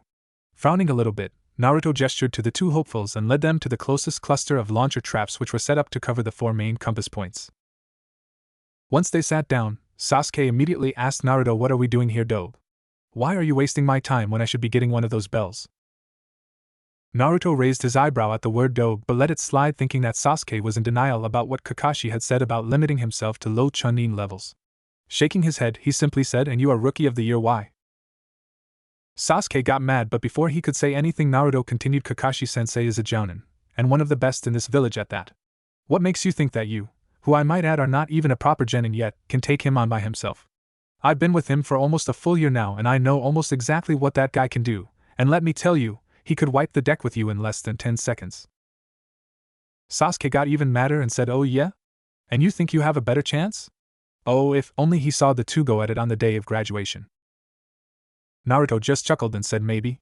Now do you want my help or not?" "Not," Sasuke said and left. Sakura looked torn between following him and sticking with Naruto, who just shook his while thinking how stupid it was to let pride get in the way of a mission. Sakura decided to ask Naruto what he had in mind, and Naruto explained how he had led their teacher into a corridor minefield the first time, and how he hoped to do the same with traps he had set, showing her where they were marked on the map, but told her he wanted to see how the Uchiha did before they did anything. With that said, he rolled up the map and sent a shadow clone henge to look like a small fox to follow Sasuke and see just how bad he was humiliated. Kakashi, who had seen the whole thing from a branch, once again knew that his blonde student most likely knew they were being observed and realized that the blonde had indirectly asked him to show Sasuke he wasn't as good as he thought he was. Taking off in the direction Sasuke went in a roundabout way, he thought to himself, if only he had seen Naruto and me sparring 2 days ago, he would definitely have a different opinion. But Naruto really isn't one to show off to others just to prove a point. I'll let your imaginations come up with for what happens next. Once the shadow clone had dispelled itself, Naruto just sighed and shook his head in a dejected manner. When Sakura asked what was wrong, he just got up and told her to follow him. They walked at a relatively slow pace for about 10 minutes until they came upon a small clearing. Walking in, they saw Sasuke buried up to the top of his neck in the ground and looking royally pissed off about something. While Sakura looked shocked at him, Naruto just slowly shook his head and walked towards him. Kneeling down, he asked, "You going to listen to me now, or should I just leave you here?" Sasuke just glared at him even more. Naruto just sighed and said, "Come on, Sakura, let's go." Sakura looked shocked. "We're just going to leave him there?" Naruto once more sighed and said, "If he's not going to help, then he is not worth digging out. Maybe while he is doing it himself, he will realize that the only way we can get the bells is together." With that, he took off into the forest again, using his nose much the same way he did in the previous test to start looking for his sensei. While it is true he could have done this in the beginning, he had decided to try and get the other two to work as a team together first. Sakura didn't seem to have a problem listening to someone with more experience than her, but Sasuke was just too proud and stubborn. Taking a page from his student's book, Kakashi had left a shadow clone to see what happened when Naruto and Sakura showed up. When it had dispelled itself, Kakashi just shook his head. Sakura wasn't as much of a lost cause as the two vets had thought, but the fact that he had so soundly beat the Uchiha, and he still wouldn't accept help, frustrated the two to no ends. If this keeps up, we're going to have to all-out fail him. I hope Naruto sealed a ton of aspirin this morning, because we are going to need it when the council learns we didn't pass him. Like the last time, he quickly realized how Naruto was tracking him and decided to save them both time by heading towards one of the traps he had saw Naruto mark down on his map. He wanted to see how Sakura would handle working with Naruto when under fire. Naruto smelled Kakashi heading to one of the traps and was grateful that his sensei had decided to spare them the charade, since while last time this had been a proving ground, this time when it came to Naruto's tracking skills, it was just redundant. Leading Sakura, he got into position and made sure she knew what to do. When he was sure she did, he triggered the trap, launching a ton of kunai at Kakashi. As soon as Kakashi was done dodging, he went at him with Sakura at his side and started a taijutsu match with Kakashi and him, both keeping their fight down to low levels to give Sakura a chance.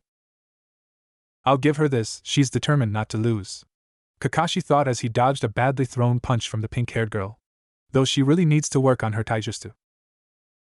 All of a sudden, Naruto widened his eyes and jumped back, turning in the process to be facing the same direction as Kakashi was, and used the same tornado jutsu he had used during his and his father's spar just as a fireball shot by overhead. Catching the fireball and turning it into a vortex, he looked forward to see Sasuke's surprised face while the vortex continued spinning around him. Sakura was surprised as well while the two vets were just disappointed. Naruto then stopped the wind in the vortex, and using the heat it had generated then caused a few clouds to form with highly condensed moisture, and using his water manipulation caused it to rain to finish extinguishing the flames around him. Both hopefuls grew even more shocked when he did this while Kakashi had one thought to himself. Show off. Though if that didn't get Sasuke's attention, nothing will. Naruto glared at the Uchiha and said in a dangerous tone of voice. Sasuke, while using us as a diversion might be considered teamwork, it is only so when planned and especially not when you shoot a fireball right over our heads. Do something like that again and I'll make certain you end up in the hospital. Sasuke scoffed at but before he could say anything, the timer rang and the test was over. 5 minutes later, the four of them were in the main clearing of the training grounds. Naruto and Kakashi were standing with their arms crossed and looking at the last Uchiha who they had no qualms of tying to the middle post in the clearing. Both shared the same thought: what the hell are we going to do with this guy? Sakura was currently standing off to the side while looking down a little bit. While she was upset about how Sasuke was being treated, she was still amazed at what Naruto had just done. I can't believe he did that. Not only did he catch that fireball with a tornado, but he also made a small rain cloud to drench the flame. Kakashi started shaking his head. Sasuke. What on earth are we going to do with you? You are the only one who did not realize the true purpose of the test, and not only that, you put your teammates in possible danger while you were at it. Sasuke just glared at him and Naruto. Kakashi sighed and said to the three, right, well Naruto and Sakura, go ahead and have your lunch, but make sure not to give any to Sasuke. We will try this again in 15 minutes. But if you can't work as a team then I'm afraid Sasuke will have to go back to the academy. With that, he grabbed a lunch and shoe-shined out of the way. Naruto once again could sense that his teacher had just gone to the edge of the woods to see how they would interact and realized that he wanted him to try and get Sasuke to understand before the test started again. Sighing to himself at how hopeless that particular task seemed but remembering his words about the council last night, he grabbed a lunch and sat down next to the tied-up Uchiha. Sakura looked uncertain but soon followed. Opening his lunch, he took a look at Sasuke and for what seemed the 100th time shook his head. Now do you see why I asked you to work together with us, Sasuke? Said Emo just looked at the blonde speaking and said, why should I listen to you, dobe? Naruto raised an eyebrow and said, who is the dobe really, Uchiha? Cause from where I'm sitting, the only one who is dead last in this test is the one who is currently tied to a post without a lunch. Sasuke growled but before he could say anything, Naruto continued. You are going to learn eventually that you are going to have to work with others sometimes. No one can ever truly be a one-man army. Not even me with my shadow clones. Even if I had 1,000 clones out, I'm sure I would miss something someone else would have no trouble spotting. Please Sasuke, just this once, let me help. Sasuke kept glaring at him for a minute. Finally turning his head he said one word. Fine. Kakashi popped in and said, glad you two finally came to an agreement. Sakura and Sasuke, you two pass. Kakashi untied Sasuke and turned to talk to all now 3 official genins. Alright, now that Team 7 is official again, Sasuke and Sakura, be here at 8 every morning unless I say so. Naruto, I would like you to do the same thing for Mato and Hiza if you don't mind. Naruto didn't look too happy at that but nodded anyway. What do you mean, sensei? Sakura asked, noticing the look Naruto got. He means I will be the one doing most of the teaching in the morning before we all meet up for missions. Naruto replied. Sakura had no problems with this since Naruto obviously knew what he was doing. Sasuke, however, was furious at the thought of being taught by someone who was only a year older than him. But he kept his mouth shut since he didn't want to ruin what he had just got. With that, the team split off for the rest of the day. Hokage's office. All of the Jounin who had agreed to take a genin team were in the Hokage's office waiting for Kakashi to show up before they got started. With a pop and a small bit of smoke, Kakashi appeared in front of the Hokage's desk. Raising a hand and saying yo in greeting, he went over to a wall and leaned against it. The Hokage nodded to him before beginning. Now that everyone is here, let's begin. How did the new teams do? Teams 1 through 6 all failed, with the hopefuls either being downright hopeless, just needing a little more time at the academy, or just simply quitting being a ninja altogether. When it came to Team 7, everyone looked at Kakashi, wonder how his mixed match team had done on the first day. Sighing, Kakashi said Team 7 passed, barely. The rest of the group were surprised when they heard this. They all knew about how good Naruto was and couldn't figure out why a team with him on it would almost fail, especially when that team had the top 2 rookies on it as well. The Hokage was curious as well and said, Kakashi, if I may ask, Why did a team which should have been one of the best teams made this year almost fail? Kakashi sighed and explained what happened between Naruto and the rookies. Sir, things did not go very smoothly between Naruto and the rookies. The Uchiha has a superiority complex while the Haruno seems to be more interested in chasing the Uchiha than being a ninja. While Naruto was able to get her to work with him, Uchiha kept butting heads with him numerous times. It took me and Naruto tying him to a post to even consider working together. And even then he barely gave in. That boy is just too prideful for his own good. The other Jounins listened and were surprised to hear that Naruto had such a hard time. Normally he could win anyone over. They knew this because most of the Jounins with teams decided to have a series of small war games, and Naruto was always chosen as the leader of his team. Sarutobi sighed and said by the sound of things, Naruto should be able to help Sakura with her problem, but the Uchiha might be a bit of a problem. We will just have to hope that he can get Sasuke's head on straight. Now then, what about the rest of the teams? The other two teams had also managed to pass, although it seemed they did a lot better. Once everyone was finished, Sarutobi thanked and then dismissed them. When they were gone, he sighed as he leaned back in his chair while looking out at the village. Taking a drag from his pipe, he thought to himself, Naruto, I'm sure you will be able to get through this. Hidden Leaf Village, en route to the Hokage's office, directly after bell test. Naruto was angry. Actually, angry didn't cover it, he was downright pissed. Sakura he could see doing his best to help out with training. Sasuke was another matter entirely. It wasn't just the fact that he had that superior attitude that Naruto knew had no right being there. It was the pride as well. Sasuke in Naruto's opinion would always try to prove that he was better than him. For Naruto the problem with that was not his own ego telling him to beat down some upstart that threatened him. No, what really made Naruto mad at the Uchiha's attitude that made him want to beat the kid to the ground right now was the fact that that kind of thinking got people killed on missions. He was going to the Hokage to explain this to him, and he was hoping to get his approval to use any means necessary to get the kid's head on straight. Because if he didn't give the so-called genius a much-needed wake-up call in the safety of the village, it would happen outside on a mission and the poor fool might not survive. He and his father were currently discussing ways to get the kid to wake up, but they realized that anything too serious would get the council mad at them even with the Hokage's approval. Unfortunately, it seemed to them that they would end up needing to do some pretty drastic things to get the kid to wake up. And even though father and son agreed most of the members of the council could go straight to hell, it did not change the fact that although they were a pain in the rear, the blonde had to listen to them, hence his pissed-off state. Hokage's office. Sarutobi was sitting at his desk looking out the window. The Jounins had finished their reports on the Genin test, and had all been dismissed 5 minutes ago. Kakashi had been one of the last ones out, and had told the Hokage that Naruto might be swinging by later to give his opinion about the test as well. Sarutobi knew that would most definitely be the case. Naruto was a good ninja, and liked to solve his own problems, but he would sometimes come to his former teachers or him for advice if he ever needed help. And Sarutobi knew that Naruto would definitely need help dealing with the Uchiha since the council seemed to adore the last loyal Sharingan user. Especially since Naruto made it clear numerous times that he did not like people who let pride or those with well-known last names get to their heads. Sarutobi was sure that the next few months at least would really put his favorite blonde ninja to the test. Just as he was thinking about this, there was a knocking at his door. He wasn't surprised when said blonde came in when invited, and leaned forward as Naruto took a seat. Gesturing for him to speak, said blonde sighed and decided to not beat around the bush with his leader and grandfather figure. Hokage-sama, I'm afraid I'm going to need your help with something. My two teammates leave a lot of things wanting. Sakura Haruno, although seems more interested in chasing our teammate than becoming a good ninja, has at least shown signs she can be helped.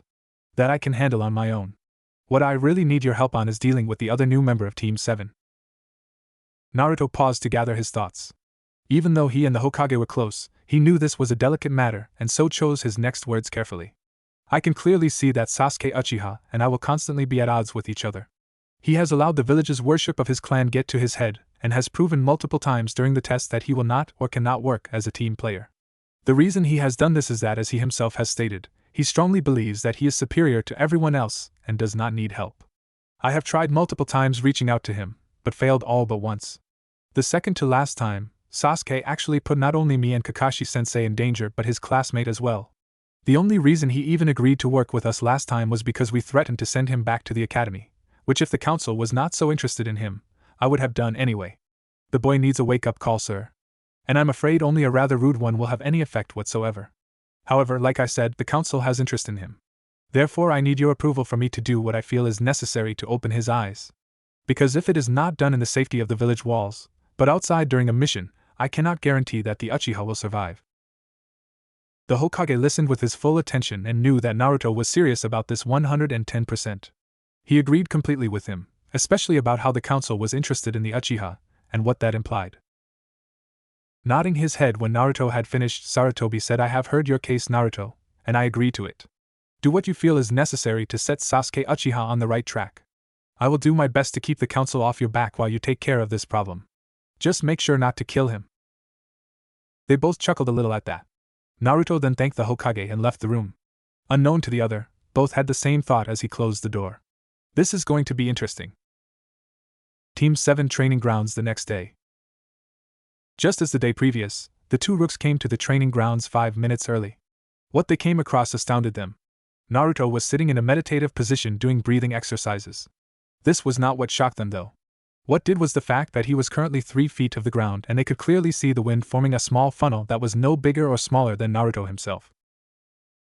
Sakura thought to herself, "I've never seen such perfect chakra control before. I wonder how someone only a year older than us got that good." Sasuke just thought that he was doing it to show off. Sensing their presence, Naruto opened his eyes and dropped the miniature tornado underneath him, landing lightly on his feet with his knees slightly bent. "Glad to see both of you have a good sense of time," he said, and then continued. "Today is going to be mostly about figuring out where you stand. After that, we will deal accordingly. We will skip taijutsu since I have seen you both in action. So let's start first with ninjutsu. After that, we will cover genjutsu. Then come weapon usage and finally chakra control. Once all that is done, I will figure out what our main focus will be on, and how we can improve those areas that need it. Any questions?" Sakura decided to ask a question. Naruto? I know it's not related, but how did you get such good chakra control?" Naruto just chuckled and started rubbing the back of his neck. "Shadow clones," he replied, to which Sakura and Sasuke got a confused look. Naruto explained how he had too much chakra to do the regular clone jutsu properly without overloading it. He then told of how when they were going over the jutsu at the academy, how Mizuki and Iruka decided to teach him shadow clones instead, and how the clones would transfer memories including progress on chakra control back to the original once dispelled. He also explained how he had used this information to get where he was today. Sakura was still confused though. "But Naruto, from what you said, you have gained years of knowledge. How could you do that with only 1 or 2 clones at a time?" Naruto got a fox grin and formed his favorite hand sign. "Mass Shadow Clone Jutsu," he called, and right after, a fog surrounded them. When it cleared, there was a sea of blonde surrounding them. Seeing the shocked faces of the two rooks, Naruto dispelled the clones and explained how he had enough chakra maintain that number for a full day at least. Sakura and Sasuke were shocked that someone Naruto's age could have so much chakra to use. After that, Naruto decided to get things started. They started with ninjutsu. Naruto was not surprised to see that Sasuke only knew fire styles. It was what the Uchihas were known for after all. Sakura unfortunately only had the 3 academy justice, but Naruto knew that even those came in handy to have. After the demonstration, Naruto gave both of them a chakra card and explained how it worked. He gave one to Sasuke to see if he had more than just fire for his nature, and Sakura one to find out what hers was. It turns out Sasuke had a small affinity for lighting as well as fire, which led Naruto to believe that he had the possibility of being like Kakashi. Sakura turned out to have not only water as a primary, but earth as well. Naruto was extremely pleased with this since because he had primarily wind, between the 3 they had all 5 elements. He knew that little tidbit would come in handy at some point or another. Moving on to genjutsu, he led them over to Kurenai's training field and asked her to perform a test for him, which she agreed to do. It turned out Sakura was a lot better at detecting and breaking genjutsu than Sasuke was. When they got back to their own training grounds, he tested them on weapons. He had them perform not only stationary tests, but moving tests as well. He would throw a shuriken or kunai across the field and the two would have to hit them with their own. Sasuke did better at this, although Sakura was not far behind. After that, they came to Naruto's final and favorite test, chakra control. He showed them the kunai balancing technique and had them balance as many kunai on their fingers as possible. Sakura again did the best by balancing kunai on each of her fingers, while Sasuke could only manage 7, and that was only for about 10 seconds at most. Needless to say, he wasn't very happy with that fact. After the testing was done, Naruto had the two work on their stamina since both were lacking in that department. Sasuke resented being told to do push-ups and squats, especially when Naruto told him he was physically the weakest in his class, but did it when Naruto proved his point by arm wrestling him when he had his weight set to 25%. In case you forgot, that makes it 250 pounds for each limb. Even with so much weight on his body, Naruto still soundly beat Sasuke. Naruto joined them, but went at a much faster pace than the two and doing at least twice as many as they were doing. It was to this scene that Kakashi came upon at noon when he came to the training grounds.